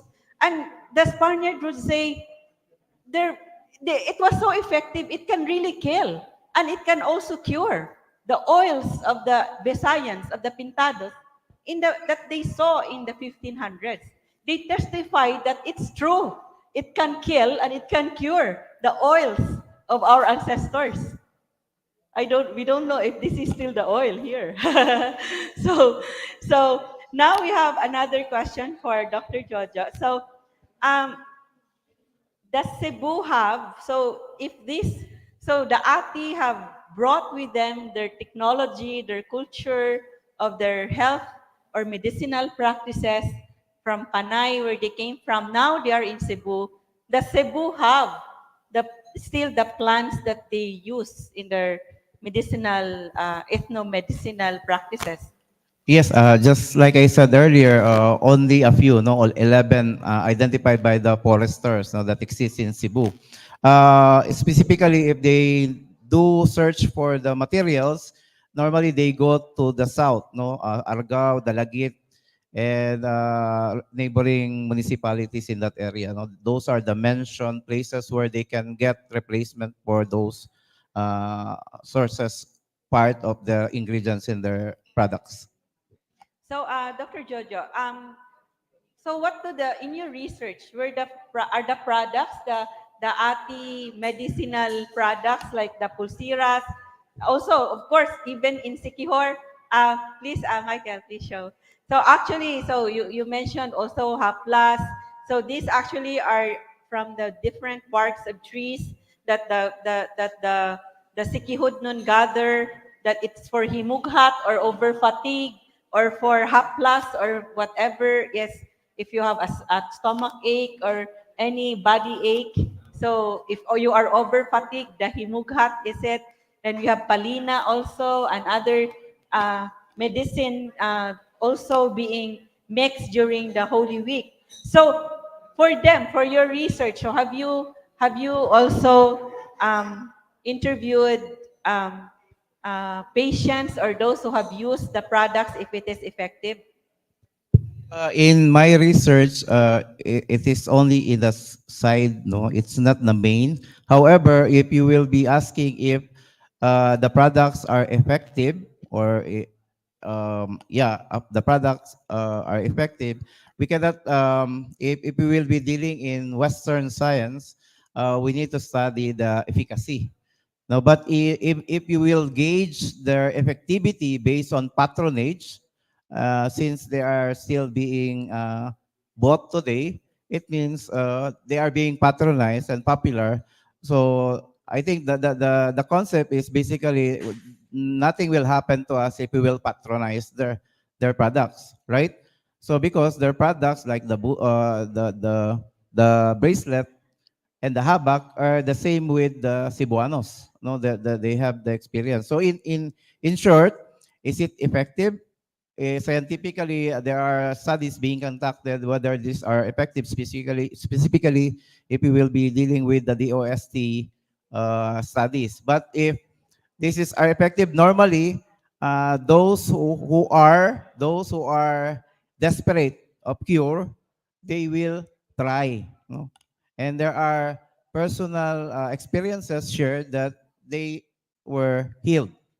But scientifically, we need to study further. So, Dr. Jojo, why do the ati continue engaging in this practice? If you will try to understand culture, and then if you want to understand the system, before the system, the healing system, we have this world view. No? Why is it? So we have to differentiate then what is a disease and what is an illness. Di ba? Sakit sa lawas o kanang gibati sa lawas. If we will deal with the disease, then it will be answerable by medical side. But if we will deal with the other side, illness, that will be our, sometimes we refer to the spirit, because in our worldview or their worldview, there's the spirit and there's the body. So their products answer the spirit side. And we would like to try in our Western science if these are effective. So if you would like to try the healing, the traditional indigenous healing system can be explained through the concept of worldview of a particular group. If they don't believe in the spirit, then most probably they do not have those ethnomedicinal products or processes. So, daghang salamat, Dr. Jojo. And the last question for you, while we would show you the part 2 already, before we would have, I think, Dr. Calvin from UP Manila give his reaction to our discussion. So, is it the same? Does the ati also collect ingredients during the Holy Week? So, or the Lenten season? That is what the Siquijornuns do. So, we would like to know if the ati also, what is the best time for them to collect their materials for their traditional medicine? Based on my study, they collect materials any day they want. However, if they want it effective, potent, they normally gather their materials after 3 o'clock during Good Friday. The same with Siquijor. No, that is the time where our God or the Christian God is not around, so those spirits will come out, and then once they gather their products or materials from that time, they will be very effective, according to them. So, dahan salamat, Dr. Jojo. So, we'll be taking up your questions later if you put them at the comment section. So, now we would like, so we are so happy now that the on-site audience can already watch the part 2 of the video, although you should also watch the part 1 later. So, this is actually the original part 1, but we exchanged it because according to our consultant, the first part, the one we showed a while ago, had more variety and could be the introduction to this main story now. Or it is the main story. It's both actually are part of the main story. So this is now how the part 1, which is, the part 2, which is the Visayas healing, the Visayas healing, the Visayas Healing Heritage, the Siquijor Story, and our title for this part is The Past That Persists. So the Healing Heritage is the past that persists, and we can see it in the Siquijor story. So this is our video.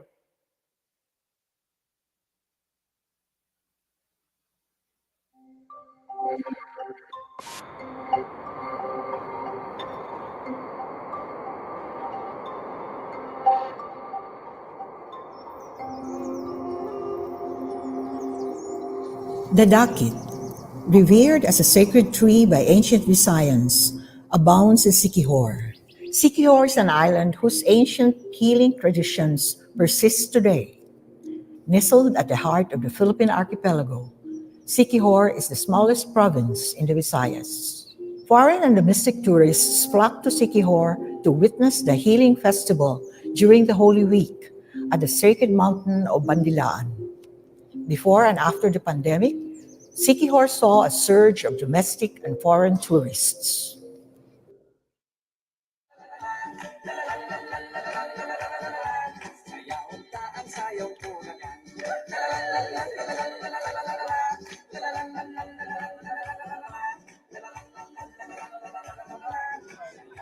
I came to Siquijor last year with him. He knew the place, and then he told me about how special this island is. It's just not only like they have a beautiful nature, but also have a very they have like a healing traditions. It's a very just such a concentrated community of healers.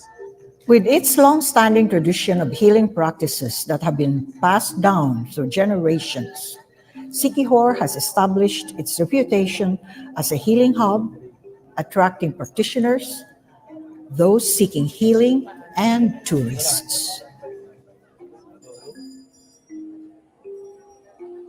Ako si 𝗪𝗏𝗏𝗏 Balos, taga Barangay Kang-Inte, Siquijor.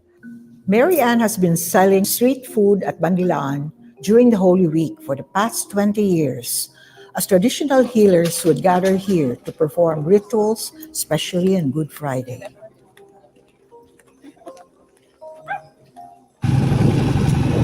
Traditional healers from the different parts of the Visayas and Mindanao come to Siquijor during the Holy Week to participate in healing rituals. The Healing Festival showcases the 5 steps in the preparation of traditional medicine as practiced by the local healers. Pagpangalap, gathering of ingredients. Pag-adlip, cutting and chopping of ingredients. Pag-uling, charcoaling. Pagmasa, mixing. Pagpanambal, healing. Nobody knows when it started. Siquijor State College Vice President Dr. 𝗀𝗏𝗪𝗀 Mansueto led a 5-year research documentation of the health knowledge and practices of the people of Siquijor. Even ang mga healers, nakabalo na butla sa lolo, generations na, so nobody knows when. Gasunod na gina sila, gasunod. I'm Zona Hildegard Saniel Amper, currently the director of the Center for Social Research and Education of the University of San Carlos. Anthropologist Dr. Zona Saniel Amper studied the healing practices in Cebu and Bohol in the Visayas. Before the Spaniards came, we believe in nature spirits, so we believe that things in nature have spirits. So even the sun, the moon, the trees, the rocks. The ancient Visayans also believed in their ancestral spirits and diwatas or deities. In his book, Barangay, 16th Century Philippine Culture and Society, historian William Henry Scott notes that offerings were made to these spirits, with reverence shown to celestial bodies and natural elements. For ancient Visayans, the moon's brilliance signifies prosperity and fertility. Stars connected with the agricultural cycle were invoked for good harvest. They addressed prayers to the winds for fair weather. They made offerings for river gods, the spirits of the sea, the mountain spirits, and even the spirits dwelling in the balitit, 𝗏𝗏𝗏𝗏 or 𝗏𝗏𝗏𝗏. So we have practitioners who can sort of like mediate between the humans and the spirits. So, itong mga babaylan na they perform rituals. 𝗪𝗂𝗃 Recounted, a book authored by the late Concepcion Alhas, elaborates on the ancient belief system and healing traditions of Siquijor. I am 𝗵𝗶𝗃 I am the grandson of the author of the book, Siquijor Recounted. Dr. Concepcion A. Alhas is my grandmother. Siquijornuns believe in the Diwatas, or the enchantress, which governs the nature. 𝗪𝗂𝗃 Recounted tells about the Siquijor deities. The Diwata sa Kabaulan is a deity of agriculture. Diwata sa Kalaud is a deity of the seas. And the Diwata sa Kawanangan is a deity of deep space. The most malevolent is called the Diwata sa Kawanangan. It roughly translates to an enchantress of darkness or of nothingness. So whenever a mananambal or someone would like to inflict harm to anyone, then they would go to a particular cave or where they believe that that Diwata sa Kawanangan resides, and they would offer that particular Diwata. A list of Visayan deities was recorded by Spanish official Miguel de Luarca in his 1582 document, Relación de las Islas Filipinas. War deities were invoked for success in battle, raids, and the creation of poisonous oils. In 1668, Jesuit missionary Father Francisco Alcina detailed the knowledge of native arbularios on poisons and antidotes in his history of the Visayan people in the Philippine Islands. Moreover, historian William Henry Scott's Barangay discusses the ancient Visayans' use of poisons in their spears, arrows, blowguns, and bladed weapons. In the Battle of Mactan in 1521, chronicler Antonio Pigafetta describes how Ferdinand Magellan was killed.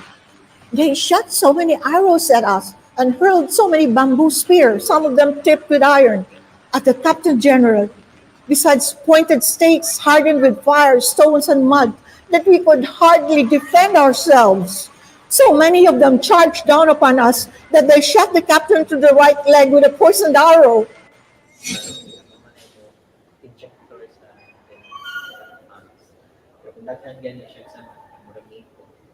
The head of Vicente Soto Memorial Medical Center's Toxicology Center, Dr. 𝗵𝗶𝗹𝗀, highlights that poisoned arrows of ancient hunters are in the logo of modern toxicology, emphasizing the long-standing knowledge of natural toxins. I would say by putting some toxins on their spears and swords, very clever thing to do. You could take them several years of that knowledge to be developed as an acting source. And I would believe that was effective. Okay.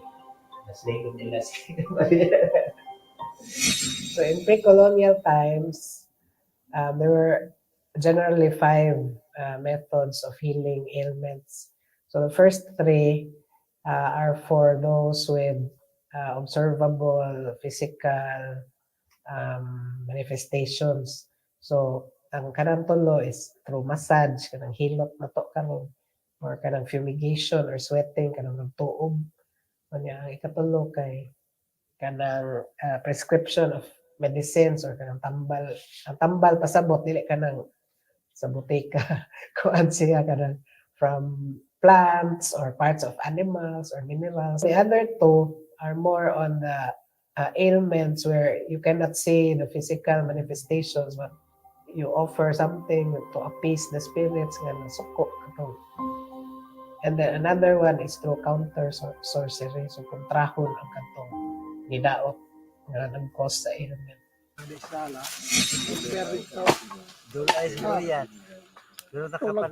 Even today, the ancient practices can be seen in the work of Siquijor healers. On Good Friday, Siquijor traditional healer 𝗪𝗏𝗰𝗋 demonstrates the preparation of salak, a potion often associated with pangdaot, or sorcery by locals. Ang kanang lutuon ron, ilaha man na. Hatagan na to sila, kaya ron di yun sila magkuha na to. Tagaan na sila ilahag yun. While most healers prepare their medicines on Black Saturday, Noel openly showcases the process of salak preparation. He clarifies that salak is not intended for sorcery, but is rather an offering for the deities. Noel elaborates on the different types of pangdaot or sorcery. Kasi klase lahi biya ng barang, lahi po ng paktol. Ang kanang magsugutag panulay, na sila i-alaga, yun nga ilahang. I-alaga, na siya, gabion ba, kana sa adlawan ba. Kana sila, may na ni mo pagalam, sugot maguna.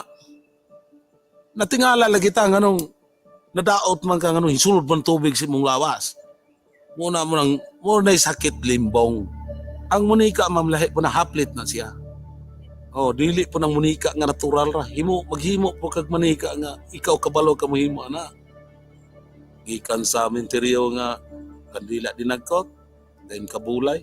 Maghimo jud kag tawo-tawo imong kaugalingon. Mangayo mo gud parte sa imong hugaw, parte sa sinina, litrato, pangalan mo mangguna. Kanan sa dagat mo na paktol. Imo pong picture isulod po dito sa bagbahag. Gusto nag itom.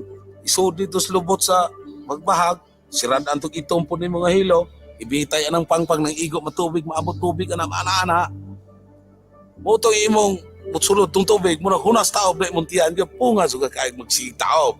Kaya mapuno mo ito pirme, mahunas to, amo nang muhiyos itong tiyan.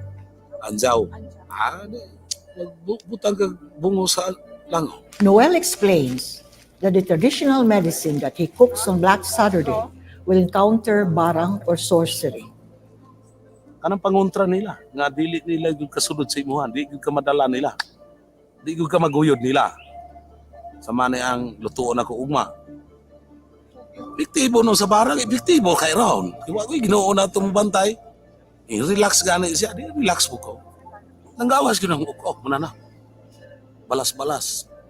Mao gano'n yung mga kasagara. Manggawas sa lawas. Ano inagtuob ni mo? Manggawas ko na.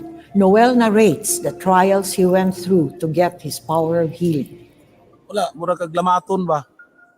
Idala ka og ng panulay, uruyon ka, gasa pa ingon, og makasugod na kahigda dito, di na dyan kakabalin. Mumata ka buntag yan. Wala, naamunday ko ano, sao. Di mo ko kaulig balay, maaraw kasama. Kasi manag yun, pero ako kabalo, usag at lawat, usag itong kinuha. Nagad ang misyon, og nagad misyon ni mo anak, manggod. Hindi ko katuman ng mga nanambal, makabuang mga God. A mananambal can either be gitugahan, meaning gifted from a mystical being. So a mananambal can either have a mutya, it can either be in the form of a stone or anything that has of power. And then that mananambal also have an oraciones contained in a libretto.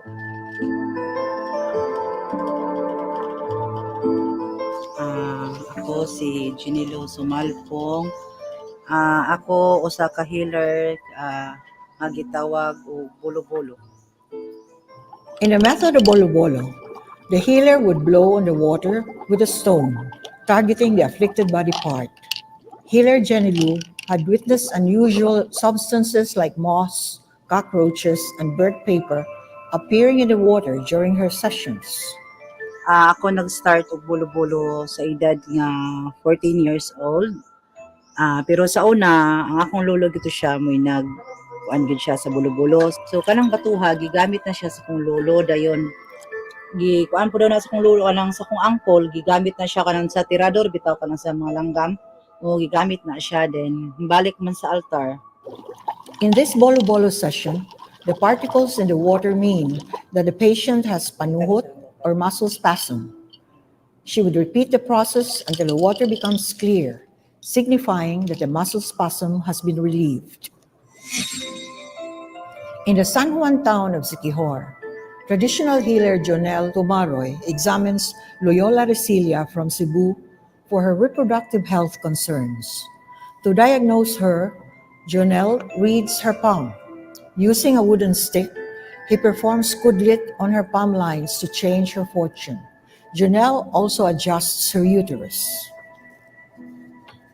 Sukad atong pagsulti ni Sir Junil nga mo na atong exercise akong di kanang padayon pagka human anak kay mga 3 ka buwan gikan sa ko pagtatambal wala naman siya libalik makasugakod naman ko barog karon nga dili wala na ko gibati sa pagkas. Siquijor attracts not only tourists but also those who are desperately seeking treatment for ailments that defy conventional medical explanations. One such visitor is 𝗪𝗶𝗶 from 𝗪𝗏𝗶𝗃, who sought the help of traditional healer 𝗪𝗏𝗰𝗁 after doctors in Cebu City and Quezon City were unable to explain the goiter-like inflammation she was experiencing. Parang nagaan siya, tapos dili na siya nagakirot. Di siya nagakirot, dili para sa una namong pag-abot diri.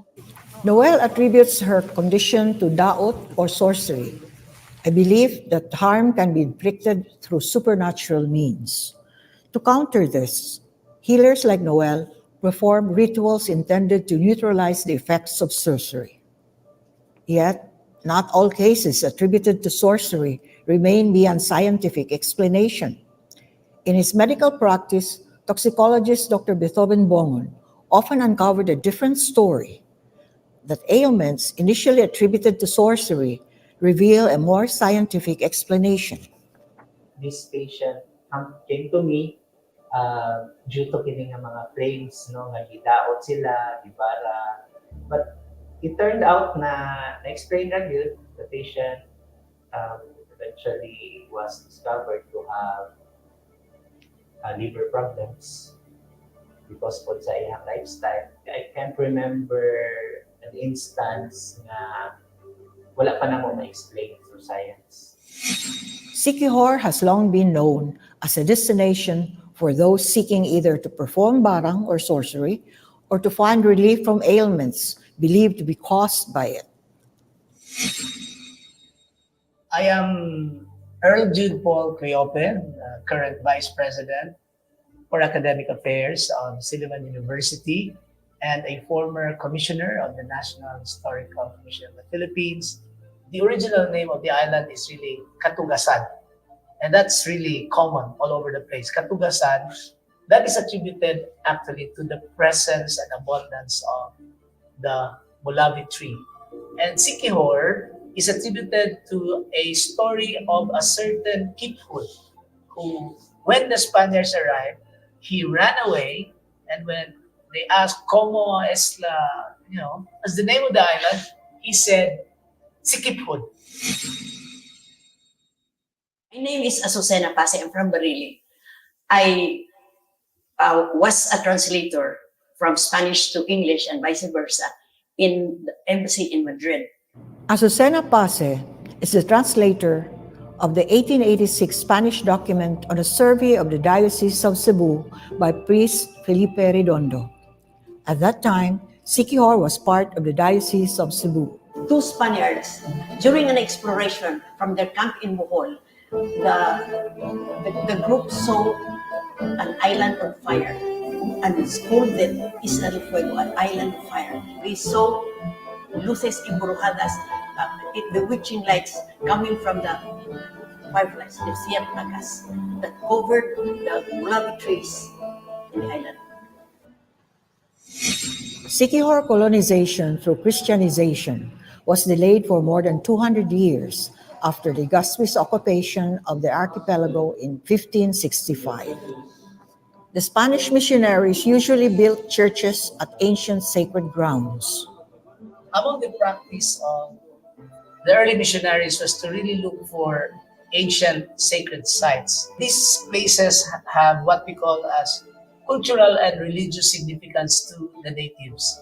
And by carefully selecting this site where they probably congregate, where there is a big 𝗵𝗏𝗃 tree, or there is a rock that is the domain of the whatever, or in areas that they will usually have, or maybe ancient burial grounds or things like that.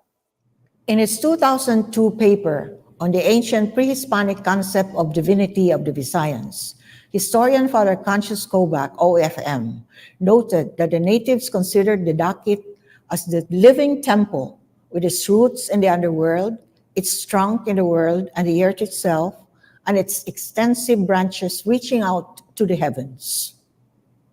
Siquijor was part of Bohol.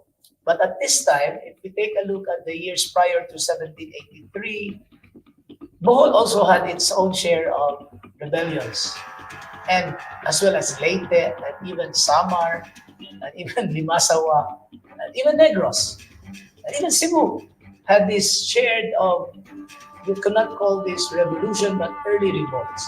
There were sporadic resistance in the island as well, but of course these were disorganized and were later repulsed.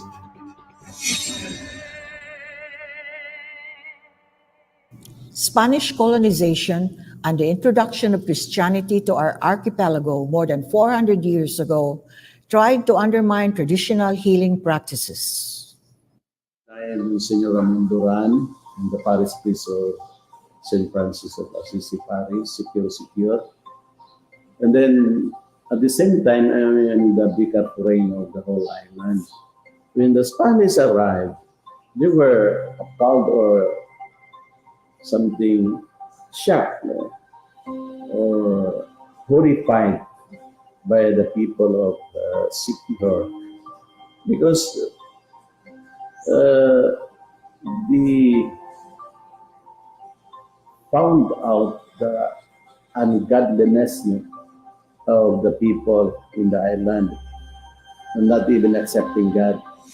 Christianization began in earnest in Siquijor in 1781 with the establishment of the first parish.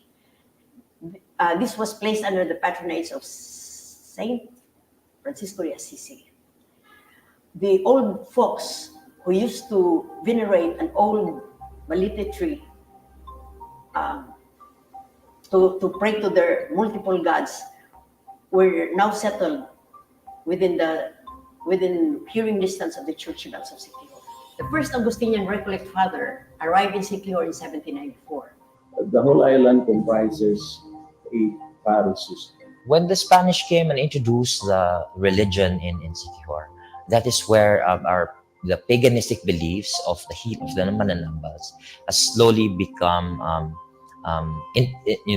interspersed with their ritual practices. That's why now, if you go to a particular Mananambal's place, you can probably see an altar side by side their paganistic relics. Good Friday marks the final day for gathering ingredients for the traditional medicine to be prepared on Black Saturday. Traditional healer Noel collects ingredients from the cemetery, then proceeds to the church to pray. We call this in religion as syncretism, the blending of indigenous practices to the Catholic Christian practices. That's what we call as a very clever passive resistance among the populace of not really showing that they don't want it, that they are averse to it, but there's a way of continuing what we have. I am 𝗪𝗏𝗶𝗃 𝗏𝗏. I work at the Department of Environment and Natural Resources, Region 7, particularly the conservation and development. DENR Officer Bueno explains that the dakit tree, unlike other native trees that have become threatened or endangered, has been protected by the cultural belief that cutting it will bring harm. A dakit tree, when cut, it's always affect the ecosystem. Kasagaran sa mga dakit, baliti, ana mutubo doon sa pinugdan.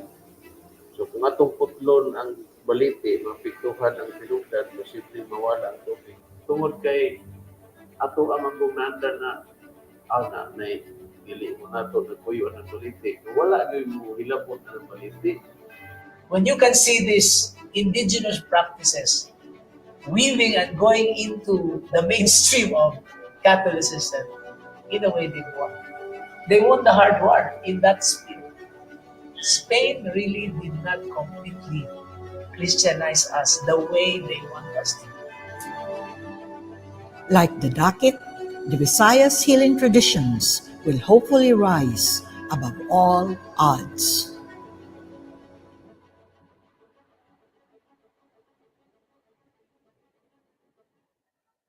A round of applause. So, so that is our thesis actually.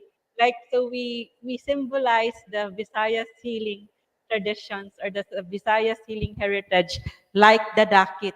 So the ancient Visayans believe that the dakit is a living temple. It is where the supreme, the deities reside. Until today, the dakit is still here. And according to DNR, the dakit is not threatened or endangered because it has been protected by the belief that cutting it will bring harm. You will die when you cut it. And then so we say that we if the Visayas healing traditions still persist until today, like the dakit. And hopefully it will thrive like the dakit and will not be endangered. So the part one actually was saying something about what the institutions are doing to preserve and promote our healing heritage. So if you have seen it, although you have heard it, those on site. So now, daghang salamat to those everyone involved in the video. Although we are making the subtitles and enhancing also the video, also the audio, because there are some parts that is not so clear. So, but we will be enhancing the video and putting subtitles for the translation of the Binisaya, those in the Visayan language to English. So now we would like to have the reaction. So before we would call our other panelists, our Siquijor Traditional Healers Organization president, we would like first to have the reaction because he is now going to the airport. We would like to have, asa tungkuan? So we would like to have the faculty from the College of Arts and Sciences, the Department of Behavioral Sciences, also from the Graduate Studies at the University of the Philippines, Manila. So please help me welcome once again one of our reactors, Dr. Calvin de los Reyes, PhD. Maraming salamat po. Can you hear me loud and clear? Yes, we can hear you. Can we increase the volume? Okay. Yes. So I prepared I actually took some notes earlier, and I wanted to. It's a pleasure to be a part in this forum, and I'm glad to witness the premiere screening of the documentary Visayas Healing Heritage, the Siquijor Story. And I also applaud the presence of Dr. Bonifacio Amper, and taas ang kamay ko sa inyo, sir, because you keep on working and advancing traditional medicine in the country with your researches. My attendance in today's session is made possible by a colleague in the university, Professor Roxanne Omega-Doron, a public health researcher, project manager, and community organizer in Southern Philippines. And I accepted this role because I also wanted to have a deeper understanding of traditional medicine practice in Siquijor. And I did learn a lot from from the two videos that I've seen earlier.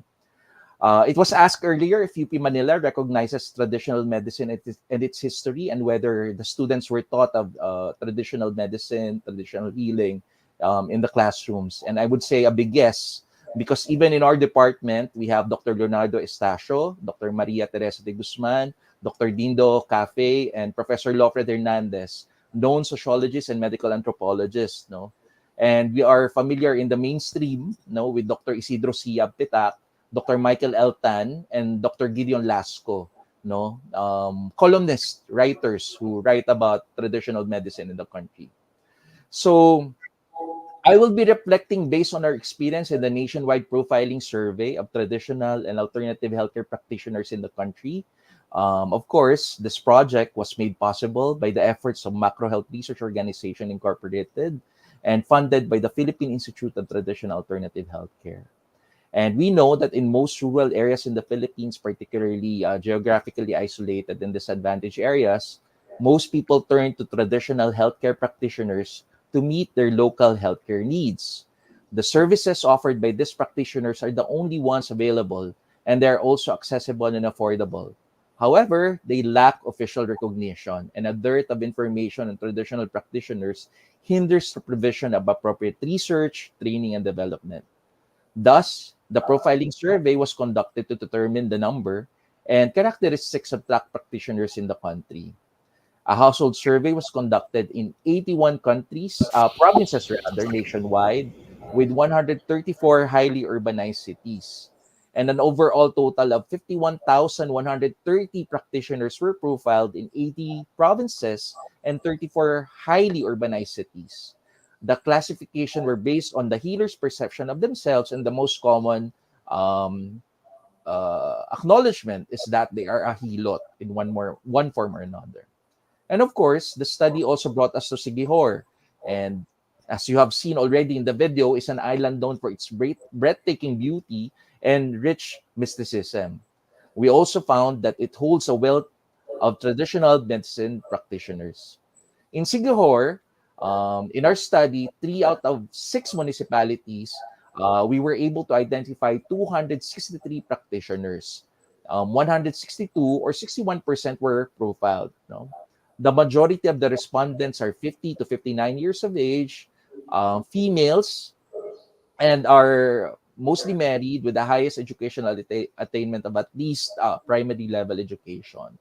The proportion of practitioners who practice a certain method of healing, as already presented earlier, are mostly helots. They identify themselves as helots at 69%, magtawal, 8%, and manggagamot at 5.2%. There were 5 individuals who identified themselves as bolo-bolo and another 5 as manggagala.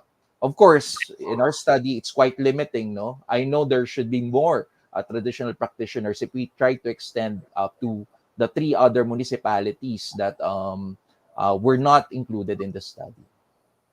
In the Philippines, basic public health services are delivered through primary care facilities such as rural health units, barangay health stations, and in 2016, according to DOH, the country still lacked 696 barangay health stations and about 3,000 rural health units.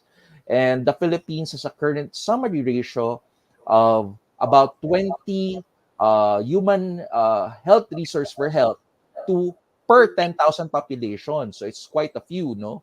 Compared with the ratio of supposedly 45 workers per 10,000 population, as suggested and recommended by WHO. And with the diversity of traditional alternative therapies in the country, comprehensive information about traditional healthcare practitioners is needed to ensure their rational use. Hence, with this study, hopefully we can harness the potential contribution of traditional healthcare practitioners to health and to maximize their potential in helping meet the health needs of the country.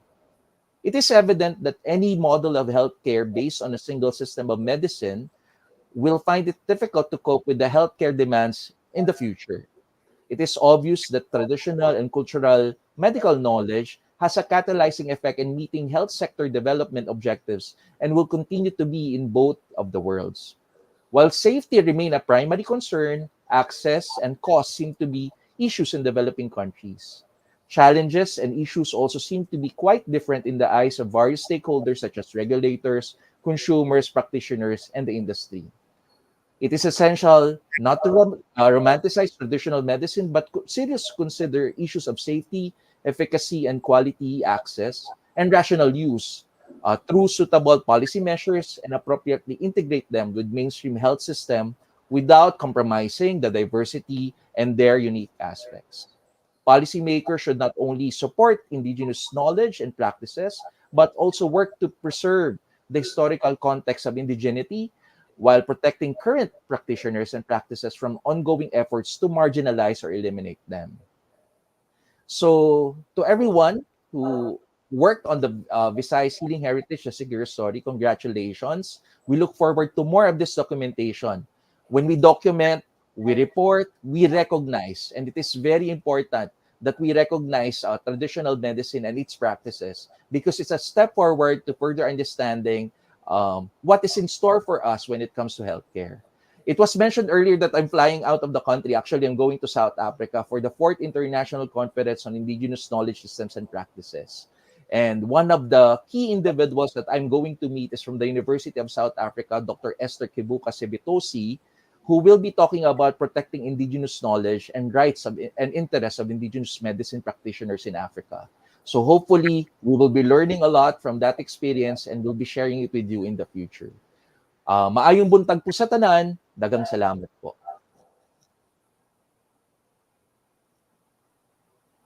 So, daghang salamat and congratulations to Dr. Calvin for the very new knowledge, new information, and for sharing with us your research on traditional health medicine in the different parts of the country.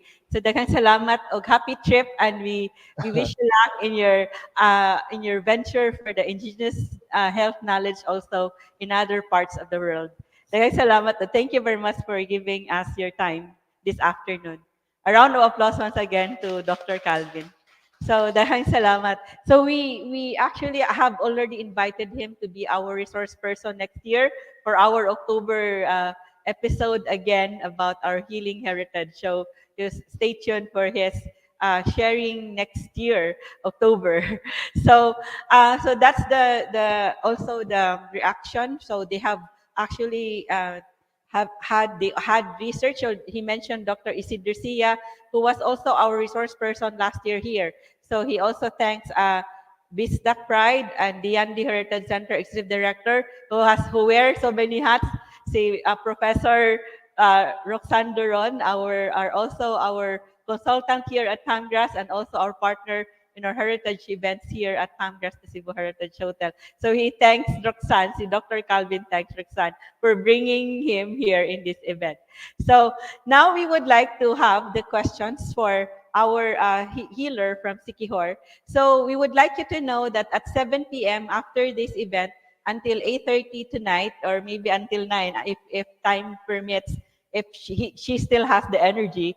So she will be doing a 𝗪𝗏𝗏 palm reading and 𝗪𝗏. 𝗪𝗏 is a healing prayer or an oration with also herbs, and also 𝗀𝗏 is as like it's steaming, or it's a different kind of 𝗀𝗏 that we are used to here in Cebu, because in 𝗀𝗏 in Siquijor, the healing medicine is under your chair. So that's why we prepared a chair with grills, because the healing medicine cooked on Black Saturday is the one being giuling or gisunog. It's being burned there with the coals, with the charcoal under the seat, and you will be covered in cloth.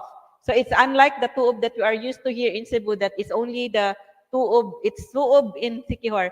It's when you are just inhaling steam. But 𝗀𝗏 in Siquijor is all of your body parts would be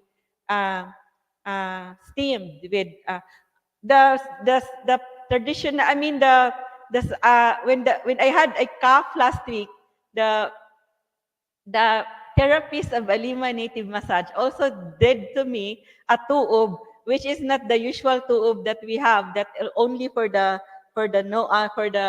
respiratory system.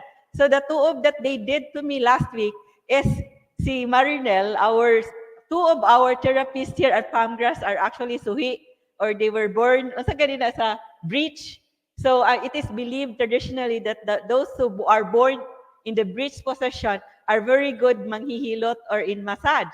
And so they are the ones who are very good. But even if a dili breach atong third therapist, maayo gihapon ni muhilot. So they did to me like, of course, you only have a blanket with you when you are in a 𝗀𝗏 by the therapist. We have not yet offered it. Maybe we'll offer it later, the whole body 𝗀𝗏 that the therapist, because they also have like ancestors who were healers. One of our healers here who did the 𝗀𝗏 to me with to relieve me of the panuhot of my stomach and my chest. So that's why the whole body, and you only have a blanket with you, nothing else in your body except the blanket. and then and the smoke would go to your body, but you are covered in blanket. You will be like in a cow position in yoga. You know the cow cat position. You would be in a cow position, and the steam would go to you, and you only have a blanket with you. So it's different in Siquijor because the the the the medicine is in under your chair, and you will be covered. You'd be fully clothed, and then you will be covered with also with a blanket.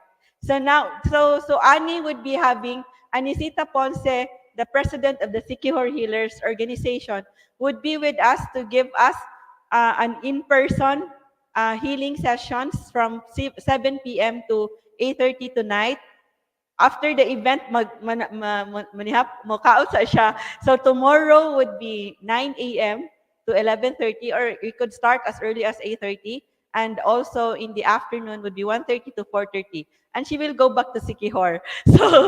So she would give us the honor of experiencing the Siquijor healing practice here in Cebu at Cebu's only Heritage Hotel. So we have the questions for Annie. So I would give her the English and Bisaya version. So for our on-site audience, online audience who don't know Binisaya, we would be translating and summarizing her answers to our questions. So the first question for Annie is regarding the Siquijor Healers Organization. We would like to know when and why was the Siquijor Healers Organization formed, and what is its objective? So, Annie, kano saan natukod ang organization sa healers sa Siquijor, and unsay tumong sa organization? Nagsugod mi og healing 2008 sa Healing Festival in 2008 sa may among pagsugod dito din. Nagamo ning gigama og traditional healer para pagpag-inganyo sa mga tao sa Siquijor. Kay sa unang panahon dili sila mosulod sa Siquijor kay tungod lang nga naa sila madunggan mo na nga amo ning gi-promote sa tourism ang traditional healer para maingganyo ang mga tao. So, dahil salamat, Annie. So, Annie was telling us that it was of course, they were already healing for the past several centuries. So, according also to some people there in the Bandilaan, that the people would actually would go to Bandilaan. That's the sacred mountain in Siquijor. It is where they gather that the ingredients from the forest. So there is a forest still in Bandilaan in Siquijor, and it is where they gather. So right now, the healers would gather in Bandilaan, and it started in 2008, 2007. 2008. So it started in 2008. It is a project of the provincial the Siquijor province to gather the healers from the different parts of Siquijor, and they would showcase the healing practices there in the Mount Bandilaan in Siquijor. So right now, there are only a few, I think. How many healers now would gather in Bandilaan? Daghan kayong mga healers sa Bandilaan. O na nga amo dinanggikuan ang mga healers para ang mga tao magdaghan pod. Kay mo manay adtuon sa mga tao ang mga healers kay aron na magpatambal sila. So according to Annie, there are so many healers, and they would encourage the people to go to Siquijor to have their healing, to experience healing, the traditional healing in Siquijor.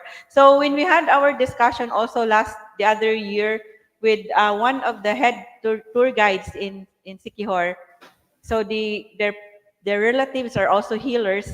So they said that in all barangays in Siquijor, there are still traditional healers. So in all of how many towns are there in Siquijor? So we have the Siquijor, San Juan. 6. 6 towns. 6 towns. See, in 6 towns in Siquijor, there are how many barangays? And all barangays still has traditional. All barangays still have traditional healers. So Annie, we would like to know what are the usual illnesses that can be treated by traditional healers. Unsa ang kasagarang sakit nga matambalan sa mga mananambal? And do these healers also have specialization? Like in the Western modern medicine, there are now like specialization. Are there also specialization sa mga healers sa Siquijor? Or unsa ang kasagarang sakit matambalan? Ang kasagaran mga sakit kanang moanha ang mga pasyente sa Siquijor kanang sakit sa barang, kulam, kanang mga katol-katol, usog, binat, na buyagan, wala siya kuan daghan matambalan kay daghang mga herbal sa Siquijor. Mo na nga kung unsay mga sakit nila matambalan pod namo. Kung dili makuha sa doktor, makuha pod namo. So according to Annie, the healers in Siquijor can cure different kinds of illnesses like allergies or itch or even sorcery or even asa pa to, Annie? Ang mga katol-katol, buyag, hilo, barang, or poisons.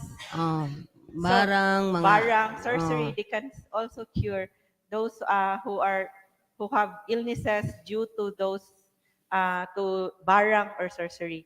So I even asked according to Junel tomorrow in our interview also. They know, even also to Dr. 𝗪𝗀𝗰𝗋 𝗪𝗂, the people in Siquijor already knows what herbs or what plants can cure what kind of illness. So their health knowledge is very vast and deep, and it goes a long way because their grandparents, their ancestors have taught them what are the herbs and plants that can cure what kind of illness. Like for example, even leukemia or even a blood diseases, they also have plants or trees that can, like ang duguan, di ba? Come from the word dugo. So there is a plant that can cure illnesses of the diseases of the blood. So duguan o sibukaw. Duguan or sibukaw. So kana siya no. So another question that I have for the last two questions. So for Annie, I would like to ask for you, like for example, according to the healers in Siquijor, there are two ways that a healer can have the power to heal. One is tuga. Tuga, it means like a supernatural being has given you the power to heal through dreams. And another is tunol, or tunol is it's inherited from your ancestor or someone like someone who your father or grandmother or uncle gave you the gift or transferred to you the power of healing. So we would like to ask Annie sa iyang bahin, sa imong bahin, how did you get the power of healing? Is it through tunol or tuga? Nag-start ko healing 13 years old. Kana siya gifted yun na siya ni Mama Mary o ni sa Santo Niño. Then ang akong ugangan usapod siya ka mananambal sa wala pa siya namatay ang gihatag niya nako. Munang gapadayon gihapon ko hangtod karon sa ug pagpanambal pagtabang sa mga taong masakiton. Na ako ra jud ang gipadayon gihapon kay mao may among tahas muna kada Holy Week naa jud mi kanunay nga mag-ugsa kuan pa na mag-renew. Munang gipadayon jud amo nga hangtod sa among pagkatigulang. Munang amo po ning ipasa pod sa mga kabatan-onan. Ini po Daghang salamat, Annie. So, translate sa nako ang iyang gisulti. So, Annie was saying that she was gifted the power to heal by Mother Mary. So, she was given the power to heal through tuga, so through the dreams. And of course, also, she also got it from her auntie? Father-in-law. Mother-in-law. Father. So from her mother-in-law. Father-in-law. From her father-in-law who also taught her how to heal. So so it's usually common that they get their power to heal from right now from religious like from from Mother Mary or Santo Niño, from saints. So, and then aside from that, they also learn it from their ancestors. So they would know the parts of the plants, but some healers would always say that the supernatural being that gave him or her the power to heal was the one who gave her or him the dreams about the uses of those plants and animals and those ingredients from the sea, from the forest, from the caves, from the church and the caves. So now we have the last question for Annie. We would like to know if the youth in Siquijor still have the interest in following the traditional healing practices. Doon na pa ba gihapon interest ang mga batanon sa Siquijor na musunod sa traditional nga pagpanambal? O naidaghang interesado nga manambal sa Siquijor kasi kay gihimo man ang katong mga katigulangan nga dili na nila makaya ipasa na nila sa mga kabatanunan mo na nga dili jud maundang ang mga healers sa Siquijor kay ipadayon jud gihapon para pagpang-iganyo sa mga tao nga moadto sa Siquijor. So, salamat, Annie. So, Annie was saying that the youth in Siquijor are still interested and they are still learning from the elders and also from the adults about the healing practices in Siquijor. So, when I was there, I saw that, of course, those who would help them mananambal or the healer in gathering the plants are young, actually, very young, like young men. And also, like, even the children are still already observing the adults on how to do the healing practices. Although, in some parts of the Philippines, so in my travels, for example, in the indigenous peoples in Lake Cebu, in the Tibuli, and even in other places, I would know that the elders or the adults are already like, they already fear that no one would continue their traditional way of life. Like even the brass casting of this is the brass bracelets from the Tibuli, and they are the ones who are still making traditional method of jewelry making. We went there because our ancestors were clad in gold from head to toe, and they did it through traditional jewelry making. Only the Tibuli and those in Sulu are still doing it, but they fear that the younger generations are not interested anymore. When we went to Basak and had the bolo, tighimo, usundan, the blacksmiths and pinuto, they said their children are no longer interested. So this is a surprise actually that in Siquijor, the children and the young people are still interested. So they are proud of their heritage. So we are so happy that this is happening in Siquijor, because in other places, it's no longer the old way of life or the traditional way of life is being endangered already. So now we will now have, daghang salamat to Annie for the sharing. So now we will have the reactors from the different parts we will start with those in other places from Siquijor and also from Siliman. And the last reactor will be the one on site from DOH. So, and then we would entertain your questions. So we already have questions here already. So we have Godwin, from where are you? So, quoting a Bible verse. And Maria Rodora Agustin is Rodora on site, and she is a tour guide. Paano po na-reconcile or tinanggap ng simbahang Katoliko ang mga pag-observe ng sorcery sa inyong lugar? So, Rodora, is this question for, we already asked this to our resource person, the Vicar Foreign of Siquijor. So actually, si Monsignor Ramon Duran explained to us how he himself got healed from an unexplained illness through 𝗀𝗃, a traditional healer in Siquijor. 𝗀𝗃 was using a stick. It's also shown to us by Dr. Josel Belsinia Mansueto. They made a video of a 𝗪𝗶 method of healing. The 𝗪𝗶, the stick would actually grow long if the answer to your question is yes.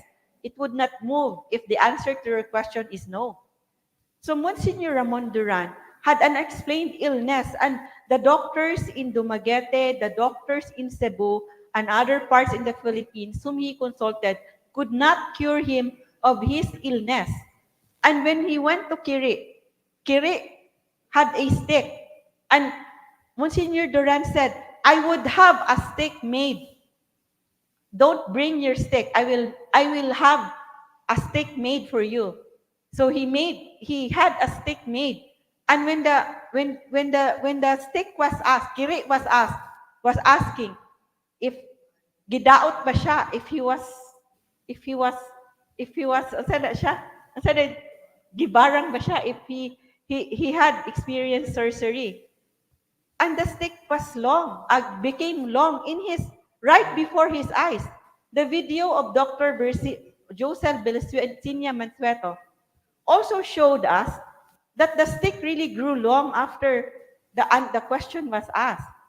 And then when the stick was asked if he was a victim of 𝗪𝗏𝗰𝗋. 𝗪𝗏𝗰 is when your picture is buried in the cemetery. According to some healers, it is when your picture is buried in a skull, is put in a skull in a cave. So according to Monsignor Duran, so the answer really was his picture was buried in the very big cross in a cemetery, one of the cemeteries in Siquijor. And someone went there and found his photo. And the photo was already there were 3 of them in the photo. The one with the photo already erased, he already died. And his photo, the other one is still very clear. No, nothing happened yet to that person. And his photo is now vanishing. And then 𝗀𝗃 was, it was in the first video, the part 1 of the video. 𝗀𝗃 was asking him, prescribe him what to do, what to take, what to drink, what to pray. And invoking San Antonio de Padua, praying Our Father, Hail Mary, religious, the Catholic prayers. And he got healed after a few days. And that's what he said. The healer did not ask for anything. He was just asking like bread for the people that they want to eat the bread, something. And then so because according also to Shan Alhas, by Dr. Concepcion Alhas, if you would commercialize your power to heal, you would lose your power to heal. Because the healer's purpose in healing is not for profit, but for helping.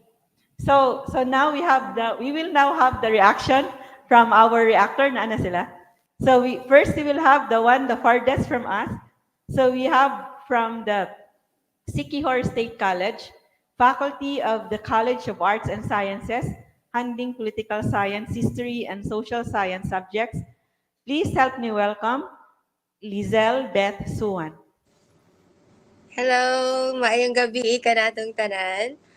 I would like to thank, of course, our Vice President for Administration and Finance, Dr. 𝗪𝗠𝗪𝗏 for giving me this opportunity to be a reactor for this event.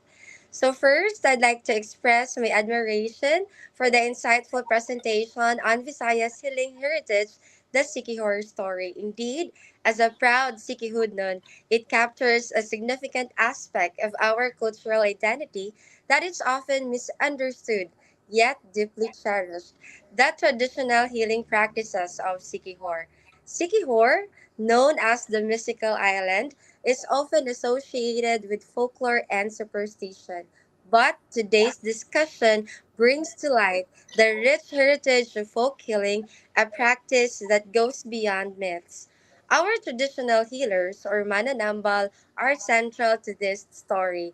They possess knowledge handed down through generations, an integral part of our island's intangible heritage. The pangalap, which is the sacred gathering of medicinal herbs, roots, and natural elements, is an experience I was fortunate to observe during Semana Santa, or Holy Week, a time believed to be potent for gathering and blessing these materials. This practice isn't just about collecting plants. It's a ritual deeply connected to nature and the spiritual realm. I found it amazing to see how every part of nature was treated with such care and purpose, as though each plant carried a spirit of its own. The mananambal of Siquijor are seen as intermediaries between the natural and supernatural, and their work underscores the symbiotic relationship between humans and nature. They preserve not only healing traditions, but also environmental stewardship, as many of the plants they use are native to our forests and seas, promoting biodiversity and sustainability. In today's era where pharmaceutical medicine dominates, it is crucial to acknowledge the importance of preserving these traditional practices.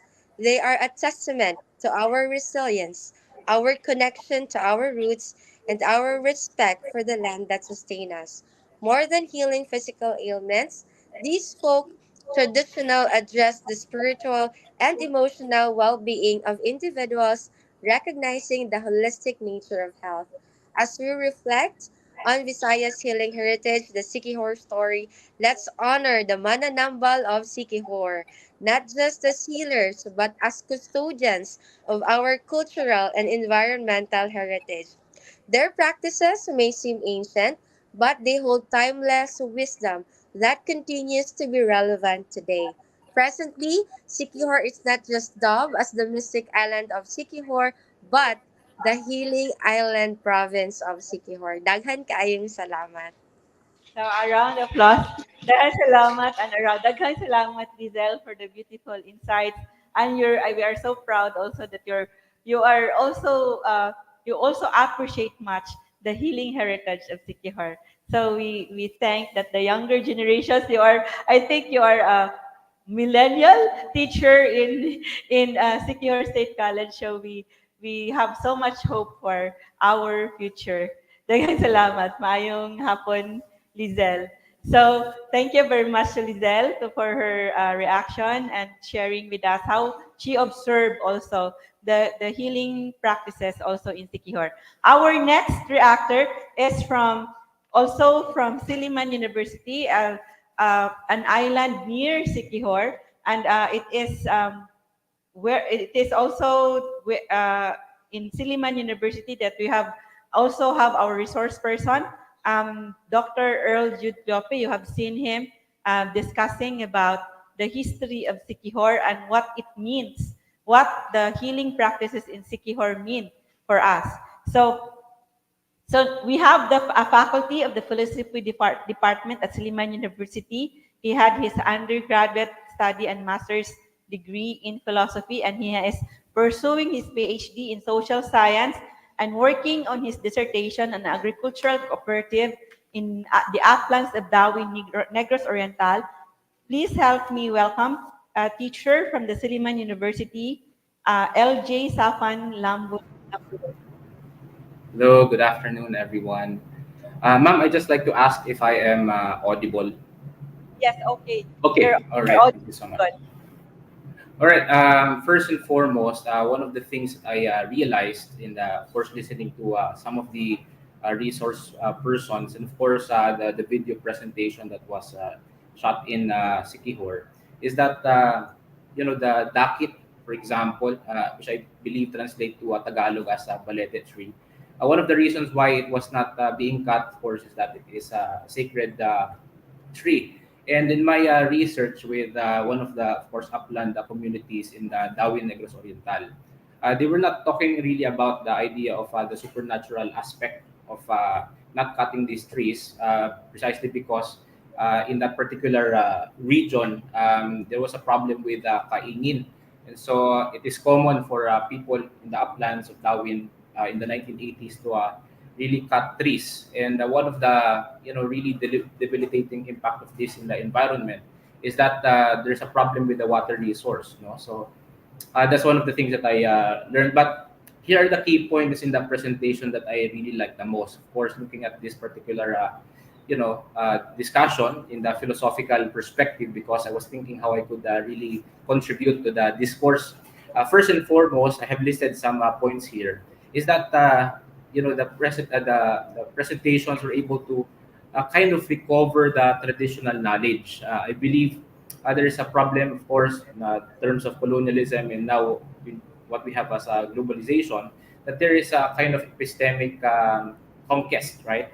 So by, of course, doing this, trying to retrace, for example, the historical roots, and of course, even the supernatural and metaphysical aspects of traditional medicine, I think we are trying to kind of reclaim the remnants of our cultural heritage. And secondly, this is a kind of resistance to what I mentioned, this epistemic colonialism. Of course, it is a challenge really nowadays to really accomplish this, because of course the inclination of modern society towards the term that we use is scientism. We always believe in the idea of what is scientific. Everything that is scientific must be what we have to accept. So there is a kind of dominance of what is scientific all the time. And the tendency is that, of course, we characterize the scientific as something that we could metricize, something that we could always look at, in the laboratory, with our microscopes, right? And thirdly is that the presentations were able to embrace this aspect of spirituality, and the term that we use in philosophy is that metaphysical aspect that we sometimes overlook. So we recognize in this case that life itself could not be fully captured by modern science, and of course the metrics of modern medicine. And fourthly, the presentations were able to perceive reality as a whole. And I think this is a very critical aspect in the presentations. And when we look at the natural resources that we exploit in our surrounding, okay, we realize by listening to the video presentations that these natural resources are not simply raw materials through which we could further our capacity to gain a better position in the society, but they're actually, if I may say, they play a critical role in our human existence. For example, lands and trees are not only thought of as means to build houses, for example, but it's something that is very critical to our well-being as individuals. And so, those are the four key things that I realized in the presentations. But I would like to add another four more, if I still have the time, four more reflections that I would be able to kind of share, because the four things that I have shared were coming from the video presentations and of course the resource speakers. But first and foremost, I was asking this question earlier: why does traditional practices still being practiced in the modern times? And then I came up with four answers by, of course, basing this reflection from the presentations earlier. First of which is that modernity has not fully reached and conquered the margins. These remnants, these traditional medical practices, are remnants of our cultural heritage. In fact, the characteristic, as we know, of modern society is that it is always rational, but it's always logical and scientific. And so by reflecting on the idea of what is, if I may say, enchanting or the mystical, it kind of brings us back to this point of humility, that at the end of the day, we could not really capture reality as a whole by means of our mind alone. And secondly, one of the reasons why these medical practices, I think that the previous reactor was able to pinpoint this, is that there is also deficiency in our healthcare system. And this is where traditional medicine comes into the fore. It really aids people to be able to, feel alleviated with their pains. And I think that is also a point in which the government, maybe the local government and the national agencies could be able to step in to be able to help these people that are in need. It is not to say, of course, that traditional medicine is not capable of fully healing the individual, but I believe that, of course, it is our right, as citizens, to be able to also experience the healthcare that comes from our own state, right? And thirdly, there is a strong belief in traditional, systems, like, of course, the medical practices. There is a kind of stronghold precisely because, as Dr. 𝗀𝗃𝗏 already mentioned earlier, there's a kind of syncretism, which of course he accounts of as a kind of resistance to the colonial powers particularly, of course, the influences of the Spanish regime. No? And fourthly, there is this modern society, as I mentioned already earlier. Modern society has failed to answer questions concerning human existence. And I think this is the most important part of my reflection, which I kind of bring home today, that in the inability of modern society to be able to answer, no, all of our life's questions, we ultimately turn into the spiritual, we ultimately turn to our religious roots. And I think that is important because although of course we are living in modern society now, we think that science could answer all of our problems. That is not true. Ultimately, we have to go back to the supernatural, to our God, and of course, our roots in terms of our cultural heritage. We would go back, of course, to traditional medicine, and not only, of course, for physical healing, but also, of course, the holistic being, holistic healing of our body, and maybe our spirit and soul. That would be it. Thank you so much. So, dahil salamat. Round of applause for LJ Safan ng Bulotos for the philosophical insights to our discussion. So, we thank LJ for giving us the time to share his also insights about our discussion today. So now our last but not the least reactor is our on-site reactor. We thank the Department of Health Region 7 for really sending her to us today and to give her insights regarding our discussion. So we have the section head for the non-communicable diseases section, and she is a medical officer for, we have Dr. Joanne Antoinette Albito. So, Doc, unsa imong kuan, Doc? Unsa imong specialization? Layo ra kayo, no? Dermatology ang akong specialization. Pwede But na katol-katol. I've been with the Department of Health since 2019. And I used to handle the National Immunization Program, newborn screening program, and all the childcare programs of the Department of Health. So, may we have the reaction of Dr. Albito? Sige pa. First, the Regional Director, Dr. 𝗪𝗓𝗄, allow me to thank the organizers of this very meaningful event, the insightful premiere showing of the documentary on the healing heritage in the Visayas, specifically in Siquijor. Now, coincidentally, I was born and raised in Siquijor. So, despite coming from a family, just a little background, despite coming from a family of medical professionals, I got to experience traditional healing through my yaya, who would apply grated herbal twigs and branches all over my body and bring me to the traditional healer for some bolo-bolo sessions without the knowledge of my mom. And that would happen every time I had asthma attack, and no medicine seemed to work. But of course, I was too young to actually validate if it worked or not. So I'm not going to talk about my spiritual experience, but I'm here to represent the Department of Health, Central Visayas Center for Health Development. Now, the documentary not only highlights the rich cultural tapestry of healing in this region, but it also illustrates the vital connection between traditional and modern medicine, emphasizing that indigenous practices and natural remedies are not just relics of the past, but they're integral to many communities' identities and health systems, and recognizing their value is crucial as we navigate the complexities of healthcare. The documentary also reminds us that healing is more than just treating ailments. Rather, it encompasses the spiritual, emotional, and cultural dimensions of health. And by respecting these traditions and integrating these traditional practices with modern medicine, we can foster trust and collaboration between healthcare workers and patients, and eventually enhance our health systems. Now, from a public health perspective, this approach is crucial. Bakit ko po nasabi na important yung integration of traditional practice and modern medicine?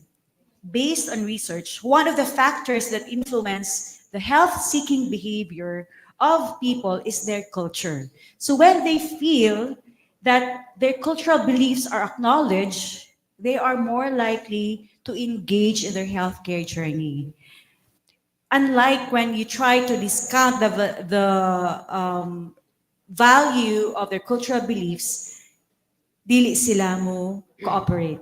No? Kaya ito mag-stop ang ilang cultural beliefs. You don't respect. But if we try to, if there's integration between the traditional medicine with the modern medicine, then we get better cooperation from our patients. Now, this synergy allows us to create a holistic approach that honors our heritage while embracing scientific advancements to enhance patient safety and outcome.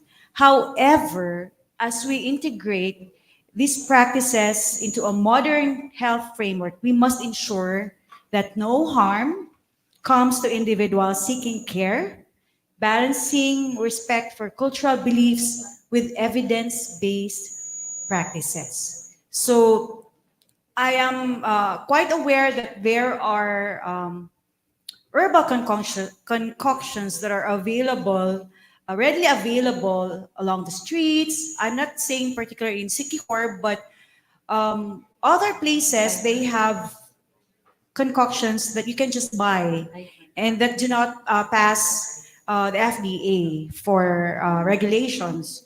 So that's what we are trying to avoid, because above all, we should not do harm to the patient. Now, as public health workers, it is essential that we advocate for policies and guidelines that not only support the harmonious coexistence of traditional and modern health practices, ensuring accessibility and respect for all healing modalities, but also prioritize safety and efficacy. It is our responsibility, in fact, to ensure that all healing practices must meet the rigorous standards. Now, if you have heard of Republic Act number 8423, this is otherwise known as the Traditional and Alternative Medicine Act of 1997, which was authored by then the Secretary of Health, 𝗵𝗲𝗰𝗋. It created and mandates the Philippine Institute of Traditional and Alternative Healthcare, or the PITAC, which is a government-owned and controlled corporation and attached to the Department of Health. So its vision is to improve the quality and delivery of healthcare services to the Filipino people through the development of traditional and alternative healthcare and integrating it in the national healthcare system. And it became a turning point in the history of Philippine traditional medicine that the herbal plants became a priority. Now, one of the functions of PITAC is development of policy, support of capacity building programs for the traditional healers, funding of research initiatives, public awareness campaigns, provision of regulatory frameworks to ensure that, as I said, practices meet the safety and quality standards. Now, education and collaboration between traditional healers and medical professionals can pave the way for practices that respect individual beliefs, that are also safe. And by bridging these two worlds, we can honor our rich cultural heritage while also advancing public health strategies. So lastly, this documentary serves two things: a reminder and a call to action. A reminder that healing is not solely about addressing symptoms. It's also about understanding the context of individuals' lives, including their cultural beliefs and social environment. At the same time, it serves as a call to action to appreciate and incorporate the wisdom of our heritage to public health strategies. So as we move forward, the Department of Health, Central Visayas Center for Health Development remains committed to a more inclusive approach to health, one that honors the traditional wisdom while ensuring the health and well-being of all. So once again, thank you and congratulations to the organizers for this meaningful event, for raising awareness on the existence of traditional and alternative medicine. And as a proud Siquijor, thank you for seeing the island from a different light. So round of applause for Dr. Joanne for her also very wonderful insights on integral healing, and of course respecting the culture while advancing also public health. So, daghang salamat, Dr. John. We're so thankful to Dr. Bernadas for sending you here. So we have now we would now like to read two more reactions. Maria Rodora Agustin is not a tour guide. Lahi dito nga Rodora. It is a different Rodora who is a tour guide. And she said she remembers a document in Father Juan de Plasencia, Franciscan order during the Spanish period, with his book on the customs of the Tagalog, where healers in the Tagalog area also has similar beliefs in the healing traditions of Siquijor in the Visayas. So we have also wala na tayo question from the audience. So there is actually a question from the online audience a while ago, if there is a medical tourism or traditional healing tourism being promoted here. So I think in Siquijor there is. So, but here it is not. We don't know yet. So now we would like to entertain one question from the audience. Usala, do you have a question? Do you want to give a question or a reaction from the audience, because it's nearly, is it already 6 o'clock? So time's up. So one question, we have trivia quiz with exciting prize. So please go to the microphone, introduce yourself. You just want to be there. So no, can you bring the camera, please? And please introduce yourself, and to whom do you give your question? You're so beautiful, so you go to the microphone. Hi, my name's 𝗀𝗲𝗆. So I am obviously a foreigner. Yes. I'm mixed African European. And From which country? Technically American, but I don't claim it. But no, I identify. Can you go nearer to I the identify microphone? more with my African heritage. My stepfather is also African immigrant from Malawi, southeastern Africa, near Kenya. And I grew up with immigrants from all different countries. My mother is in healthcare, hospice, end-of-life care. And us as Black people after slavery, we're really in touch with our roots from America to Latin America and Caribbean with herbalism, ancestor work, and folk healing. So once I got interested in indigenous culture and history in Philippines, I started learning about your guys' traditions that were similar. And I wanted to ask, what is the best way for foreigners to learn and get involved in a respectful way that's not really like extractive tourism? And if people do want to learn deeper and maybe study the healing traditions, like what is the best pathway for that? So your name is? 𝗀𝗲. 𝗀𝗲 Love. Yeah. Love. And my So- project is Congo Square. So we're doing like a solidarity and So education. you are staying in Cebu? Actually, right now, 𝗲𝗏. So you just came here for? Just for this. Wow! So thank you very much for coming here just for this. So maybe we would like to ask our anthropologist to give his insights. So maybe we have Dr. Jojo Amper to share with us. May we have Dr. Jojo? So Dr. Jojo may be able to give us insights from the anthropological perspective on how can a foreigner learn best how the local culture or the local healing tradition, local traditions. How can a foreigner learn fast and more or meaningfully? How can a foreigner technical technique in an ethical the ethical way of learning the local culture here in our country? And she is an South African European, South African, but really an American, but wants to reject her American roots. Sige, Dr. Jojo. Thank you for the question. Based on my opinion is, first you have to coordinate with any LGU or government, even the DOH. If you have a research, you can make a proposal, or you can coordinate with the different universities. No, and there is a process specifically if you are doing a research on indigenous people, there is a law that you have to coordinate with the NCIP. If it's traditional, we have to go through the protection of the local knowledge also. So it's always better to coordinate with the universities or the government assigned to that particular area.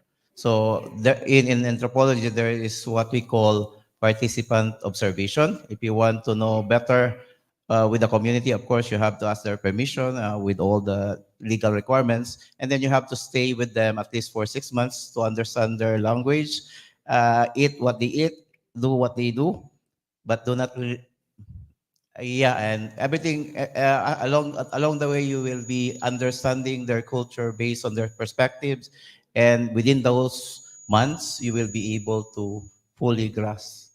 Of course, you have to first understand their language, no? And within that months, you will be able to integrate with them, as long as they are open and acceptable to you as a guest or as a visitor.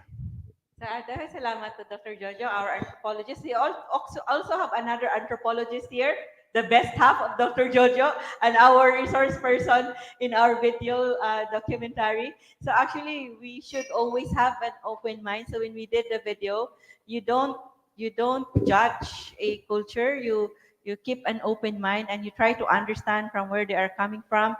Even if we don't understand yet, we try to search and research also the roots of what is happening now. What if we hear something that doesn't agree to what we usually believe in, so we don't counteract, or we just listen and we just try to understand why they believe such things. So may we have Dr. 𝗀𝗏 Amper, another anthropologist, who would also explain to us how best to learn a culture. So we have here the microphone. So last na lang ni, do you have another question? Do you have someone else who would like to react here on site? Napay ganahan mo storya din ha. So we have Dr. Zona. Yes. Actually, I have the same answer. Kopya. In any research, you always have to ask permission and wait for their consent. So if you ask permission and they don't give their consent, then you cannot proceed.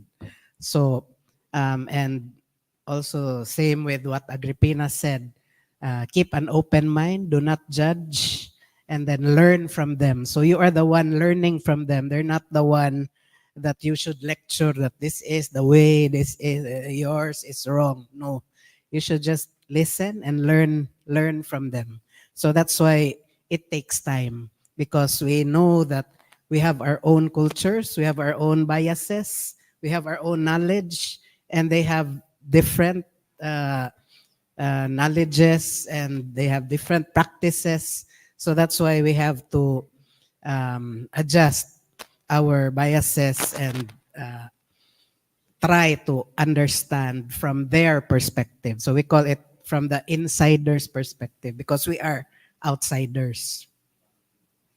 Daghang salamat for the wonderful insights also from a very learned and experienced anthropologist who has been doing research. She is the head of the Center for Social Research and Education of the University of San Carlos.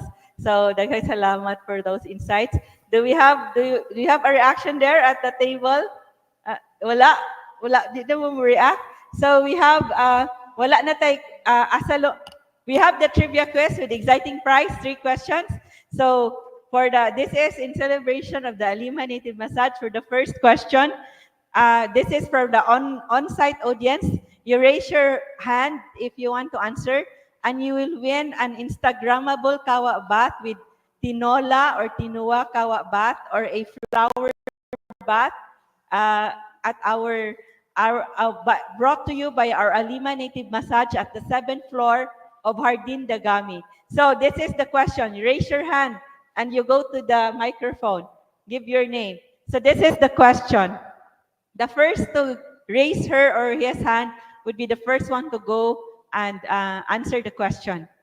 Give an old name for Siquijor.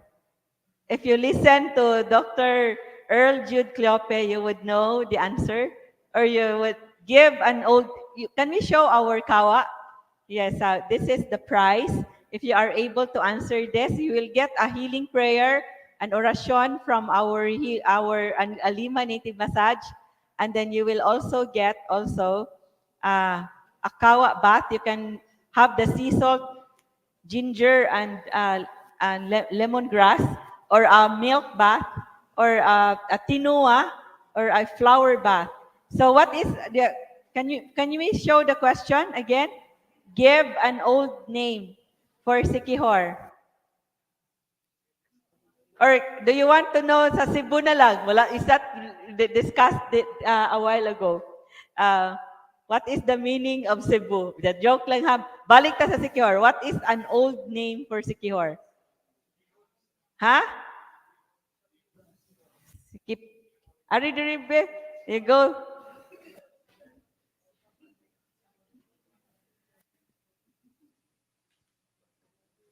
Yeah, so what is your name and from which place are you? My name is Rene. I'm from Cebu. Kaming ani. What town? What city? Cebu City. Cebu City. Kung sakto ako memory, I think it's Siquijor. Siquijor. Di. Tagaag chance. So, Siquijor or Siquijor? Quijod. Oh, it's from Quijod. Yes. Congratulations to Rene. What's your last name? Filoteo. So, please list down his name. Congratulations. You will get a chance to have the kawa bath at our 𝗪𝗲𝗃𝗃. You can have your photo.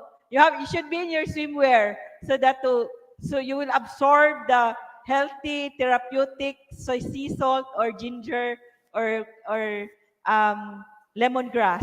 Our next question is for the online audience. Do we still have our online audience? So for our online audience, this is the question for you. So everyone, maybe the online and on-site, you can answer through the comment section for the second and the third question for all online and on-site, but you answer through the comment section of this Facebook Live event. So this is, you will get a free hilot binisaya if you answer this question. And of course, you will also get a healing prayer. So this is the question. Name one, natay photo din ha of our hilot. Wala? Na? Sige. So, a hilot binisaya by our Alima native massage. Name one herbal, answer through the comment section ha, not to the microphone. Name one herbal medicine of the 𝗬𝗃. Or pwede sad sa Siquijor. Name one herbal medicine of the 𝗬𝗃 or sa Siquijor or in the Visayas. Name one herbal medicine in the Visayas. Comment section of the Facebook Live event. Kisa may ni answer. 𝗪𝗰𝗁, please also ask Miss Annie for her view as a healer on what she thinks about foreigners learning healing. So may we have, while you are still thinking of the answer, may we have Annie here and then the microphone. Annie, unsaon kuno nga ang foreigner, ang taga-gawas, mga tlangyaw, magtuon sa healing practices. Unsaon nga mas pwede ba magtuon ang foreigner sa healing practice o sa pagpanambal sa Siquijor? Please show Annie, please. Remove the question. Nana na yung audio? No. Yes, Annie. Pwede na silang mutuon.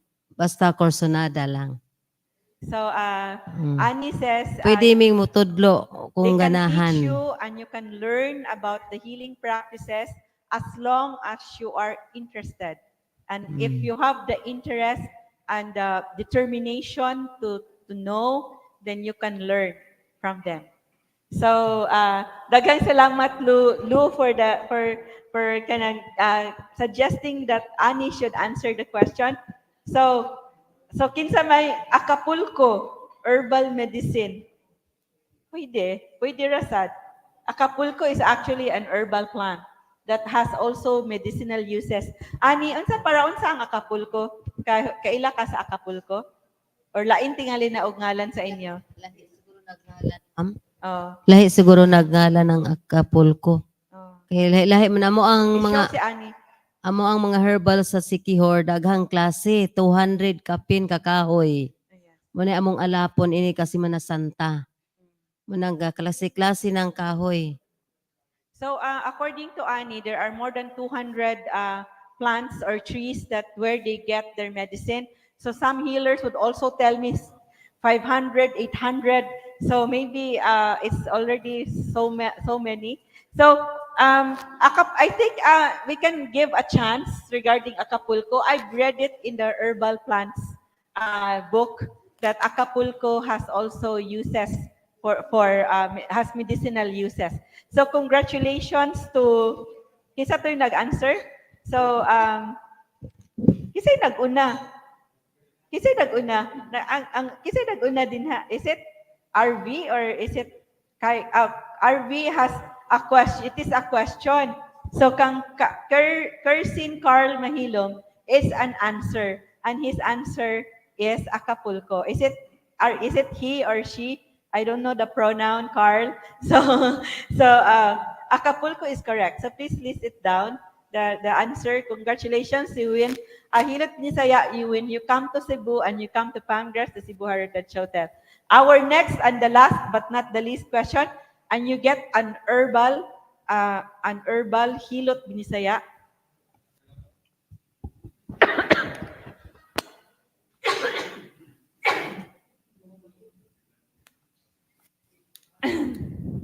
So it shows ang question. So the question is this. Name one religious ingredient of the Siquijor medicine.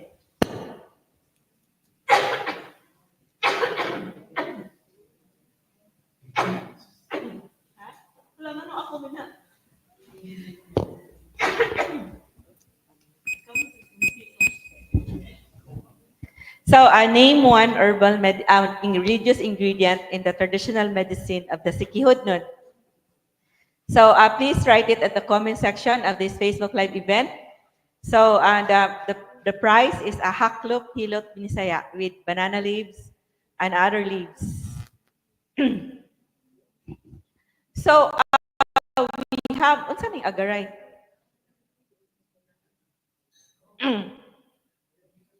So we have holy water. Ferdy, you give chance to others. You have Ferdy is correct. Blaze has holy water, wrong spelling.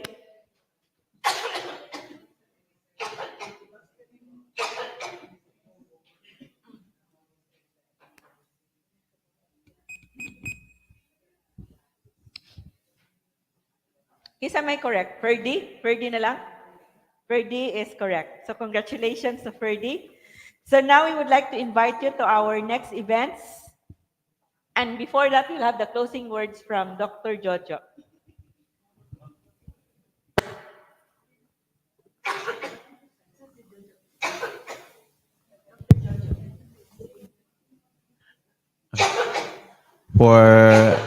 For the organizers, thank you very much for providing this space to share on the healing system and to promote our local knowledge. It is very important for our region, no? To protect our local or indigenous knowledge for the benefit of the community. So for the on-site and online participants, thank you for being with us. And hopefully on the different various succeeding events, you will be also with us because this organizer is promoting our cultural heritage through different topics presented or being presented. And with that, our reactors, our contributors, our resource person, Ma'am Ponce, thank you for being with us. Thank you also to our host, no, si Ma'am Agripina, and may be safe in going home. Maayong gabi. So, daghang salamat to Dr. Jojo for giving the closing words. So we would like to invite you to our future events, and we will have also the closing words from Annie.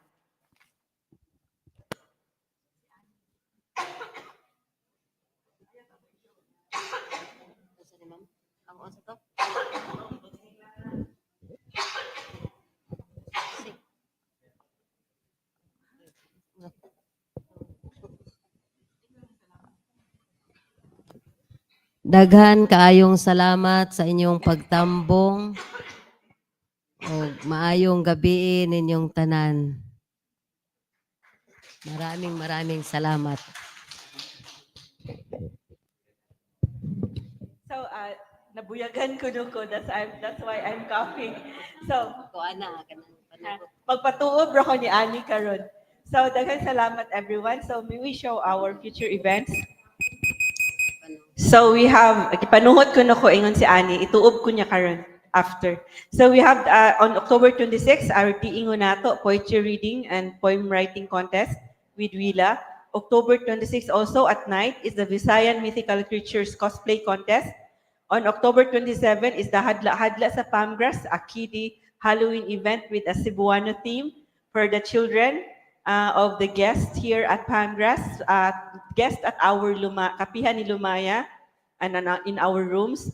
On October 30 is a very exciting discussion on Diingon nato, the enchanted cities in the Visayas with historian Dr. 𝗪𝗏𝗏. We invite the youth of Cebu to join the extemporaneous speech contest on November 16 for the birthday of our hero, General Arcadio Maxilum at 162, and of course the Bonifacio Day on November 30. So we thank our partners, the Alima Native Massage. We have our healers here, the very powerful gamhanan ng mga mananambal. So I mean, manghihilot di ay. So actually, ang mga Siquijor nun, they call themselves mananambal. In Tagalog, their term for the traditional healer is hilot. And hilot is only just one aspect of panambal or healing here in the Visayas. So we don't call usually our mananambal as manghihilot. Pwede sad manghihilot if they can only do hilot, but they are called mananambal, but traditional mananambal. Thank you very much to Silliman University, Siquijor State College, Cebu Technological University, Department of Health Region 7, 𝗪𝗏𝗏 Foundation, Incorporated, the 𝗪𝗏𝗏𝗀 Heritage Center. Daghang salamat to all our actors, especially to those on site, to the one on site, Dr. Joanne. Daghang salamat. Daghang salamat to our audience, and you stay tuned for the healing sessions with Ani at 7 p.m. after this event. Daghang salamat ug malipayong pagsaulog sa ikatulo ka tuig sa Alima Native Massage that celebrates our Visayas Healing Heritage. Daghang salamat ug mangyagi sa tanan. We show you again part 1 of our video.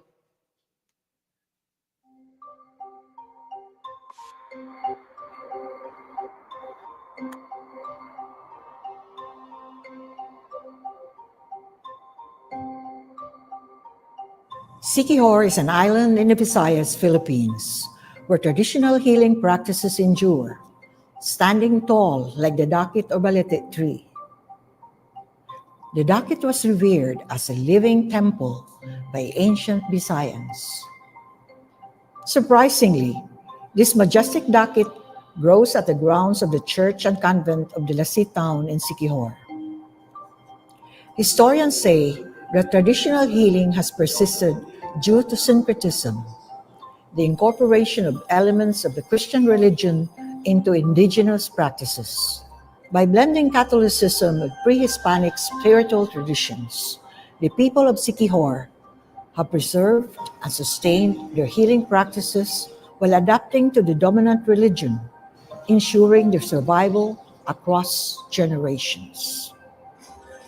Traditional healing starts with the preparation of medicine during the Holy Week, with ingredients gathered from the forests, seas, rivers, caves, and cemeteries in the Lenten season. The traditional medicine also contains ingredients from the church: candles, incense, holy water, mass wine, and host, a manifestation of religious syncretism. Monsignor Ramon Duran, Vicar Foreign of the Vicariate of Siquijor and Parish Priest of St. Francis of Assisi Parish of Siquijor, shares his knowledge of religious items mixed with the traditional medicine prepared during Holy Week. We believe the power of the Sacred Cross. So that's the best ingredient. So that's why we're so conscious about that, especially during Holy Week. Sometimes we have to look after during communion. If you really eat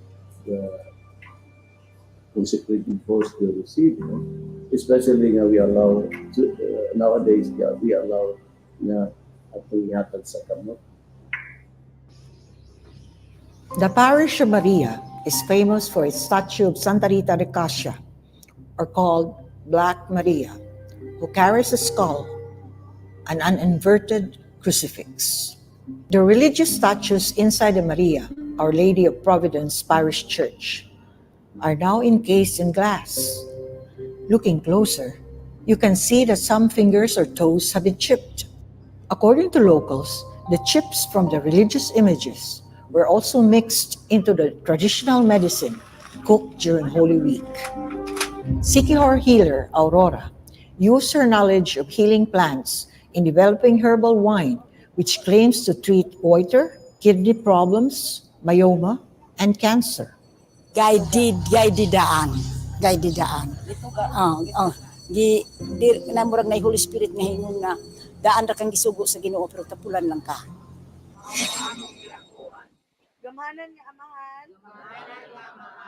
Some healers like Nonoy Bolongan receive the gift of healing as early as 7 years old and go through rituals in becoming a healer. Katong kapadulong pag mananambal ni action ko di na ko ni ikaw lang ni action ko kadaot akong utok gani nakatigbas ko og igsuon gitadsad na ko akong igsuon. In his mind, he was hurting his brother with a bolo, but in reality, he was just chopping a slipper. Nonoy performs rituals using the Catholic liturgy during the traditional medicine distribution on Black Saturday. Though the local healers may seem unconventional, people with serious ailments continue to seek them out. A former seaman testifies to being cured by Nonoy, who diagnosed him to be a target of pangdaot or sorcery. 5 years ago ato siya nga every time nga muuli ko mga 1 day 2 days di na ko kalakaw. So far sa 5 months na ako dili pa ko fully well pero nakabalik na po kog barko. In addition to healing rituals, these traditional practices also extend to matters of the heart, with healers creating lumay or love potions that are deeply rooted in Visayan heritage. In the 1668 book by Father Francisco Alsina, History of the Visayan People in the Philippine Islands, he discusses about the herbal mixture lumay that women use either because they desire that men would love them for evil purposes, or they use it so that their husbands, their parents, or even the padre minister might not be displeased with them or punish them. Alsina writes that he ordered a woman carrying a flask of lumay to be given a good whipping. Monsignor Duran discusses how flowers from the church on Easter Sunday are important ingredients of the lumay or love potion.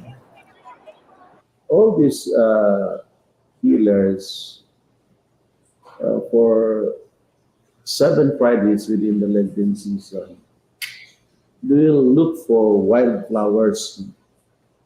The last ingredients is the flower during Salobo. So we will wait for the sorgat.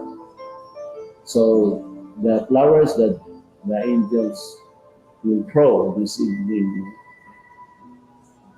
we will catch that flower, any kind of flower.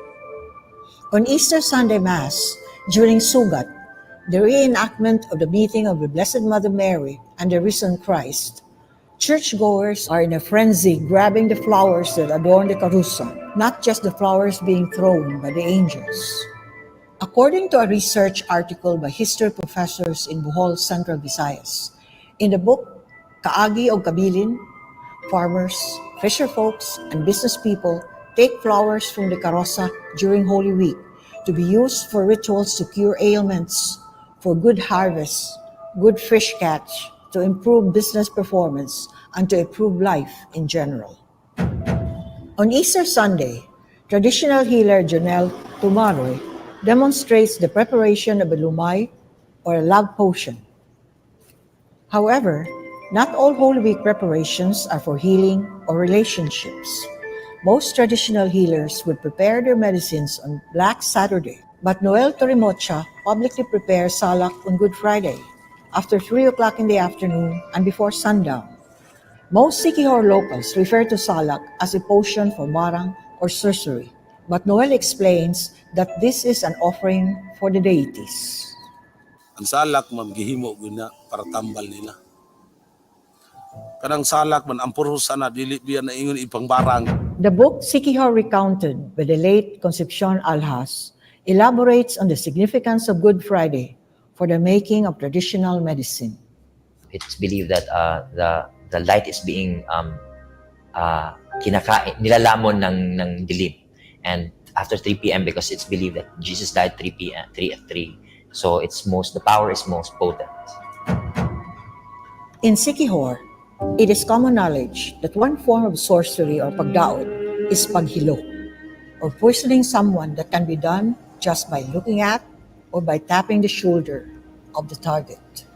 The head of Vicente Soto Memorial Medical Center's Toxicology Center, Dr. 𝗵𝗶𝗹𝗀, discusses that a person can be poisoned through various routes. It's not only through eating or through ingestion and route of exposure, and also through skin, can also be through inhalation, eye exposure. So there are several routes of the poison to enter our human body. Monsignor Duran himself had experienced an unexplained illness. A traditional healer diagnosed him as being a victim of 𝗪𝗪𝗋, a form of sorcery. He got healed after following the healer's prescription. Nasa i-advise ako, may mga prayers, sunugon to rin, ika ng abo, imong ikag tubig, kutaon mo mga pansan, nanay din mo. Then you have to pray Our Fathers, Widow, and ask for the plan of intercession of San Antonio. Sorry, nawala akong kuwan. Hindi po siya bayad. Mananambal believes that when they ask for a favor in return out of their magic, that their powers will be nullified or will be taken away from them. Monsignor Duran explains how the church deals with traditional healing practices.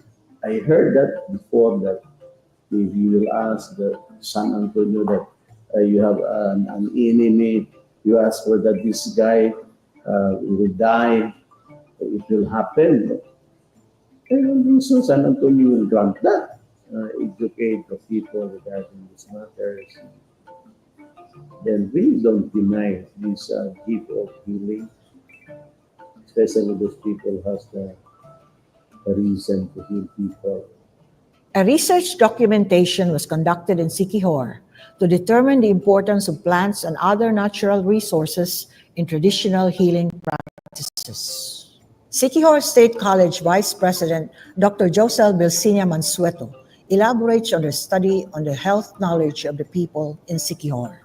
The purpose first initially is really to document the healing practices so that we can identify unsay practices nila. Second, identify po nato unsay panggamit nila nga natural resources sa palibot. And third, so we can conserve our culture. And finally, to really continue this knowledge na dili mawala bitaw sa mga future generations. San Juan Siquijor Mayor James Kapundag is a fisherman and a healer. He collects medicinal plants from the sea. The mayor emphasizes that the healers take care of the sources of the medicine. They do not cut trees, but instead cultivate seedlings and take only twigs or branches.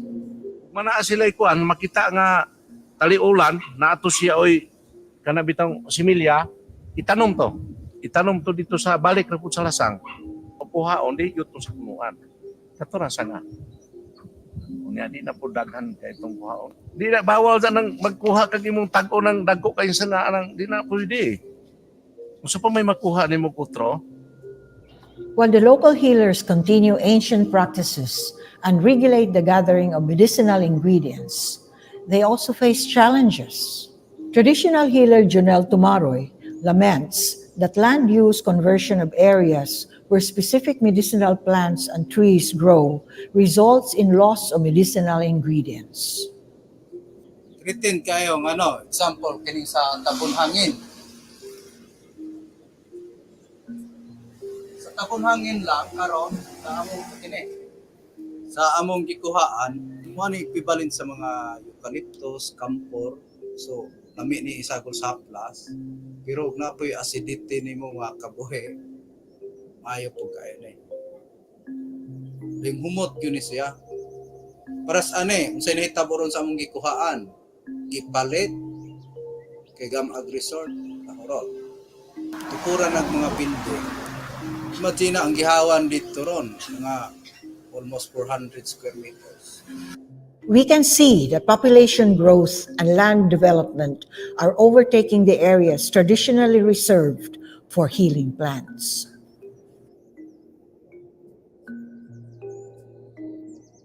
I am Reginaldo Bueno.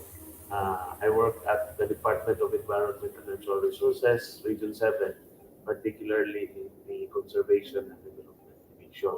The healers have access to 𝗪𝗲𝗶𝗋 to that type of medicinal plant.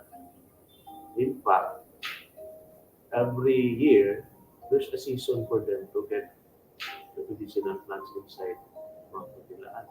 If the medicinal plants grows in a private land, not owned by the healers, then one way is to ask permission of the owner of the land, because we respect private rights. And if it's the owner would like to develop that lot for another purpose, then we have no grounds for stoppage, because it's his own private. This situation, marked by conflicting interests between local healers and private landowners, has put government agencies in a difficult position. Dr. 𝗪𝗂𝗋 explains the adverse impact of developing the areas where the medicinal plants grow. When we develop daghan natag pangwalaon diri, definitely mawad-an ang food source kay even sa Siquijor River, ang kilid mo sa Siquijor River part niya gisaminto na, ang maglisod na sila kuha. That's the price to pay because of development. DENR Officer Bueno discusses the different government departments that facilitate conservation of caves, forests, seas, and rivers. Sa caves, naapod tayo balaod on the cave. Then sa marine, musakop na po si para sa marine. So if they are sulod sa protected area, then they will be part of the protected area. PWS na protect sila sa mga protection ba? Protection. So siguro, apektuhan sila kaya mostly the plants in the river are in the riparian zone. Kung magwari ka, nari ka sa local protection unit, Mines and Geosciences Bureau, sa Environmental Bureau, ito yung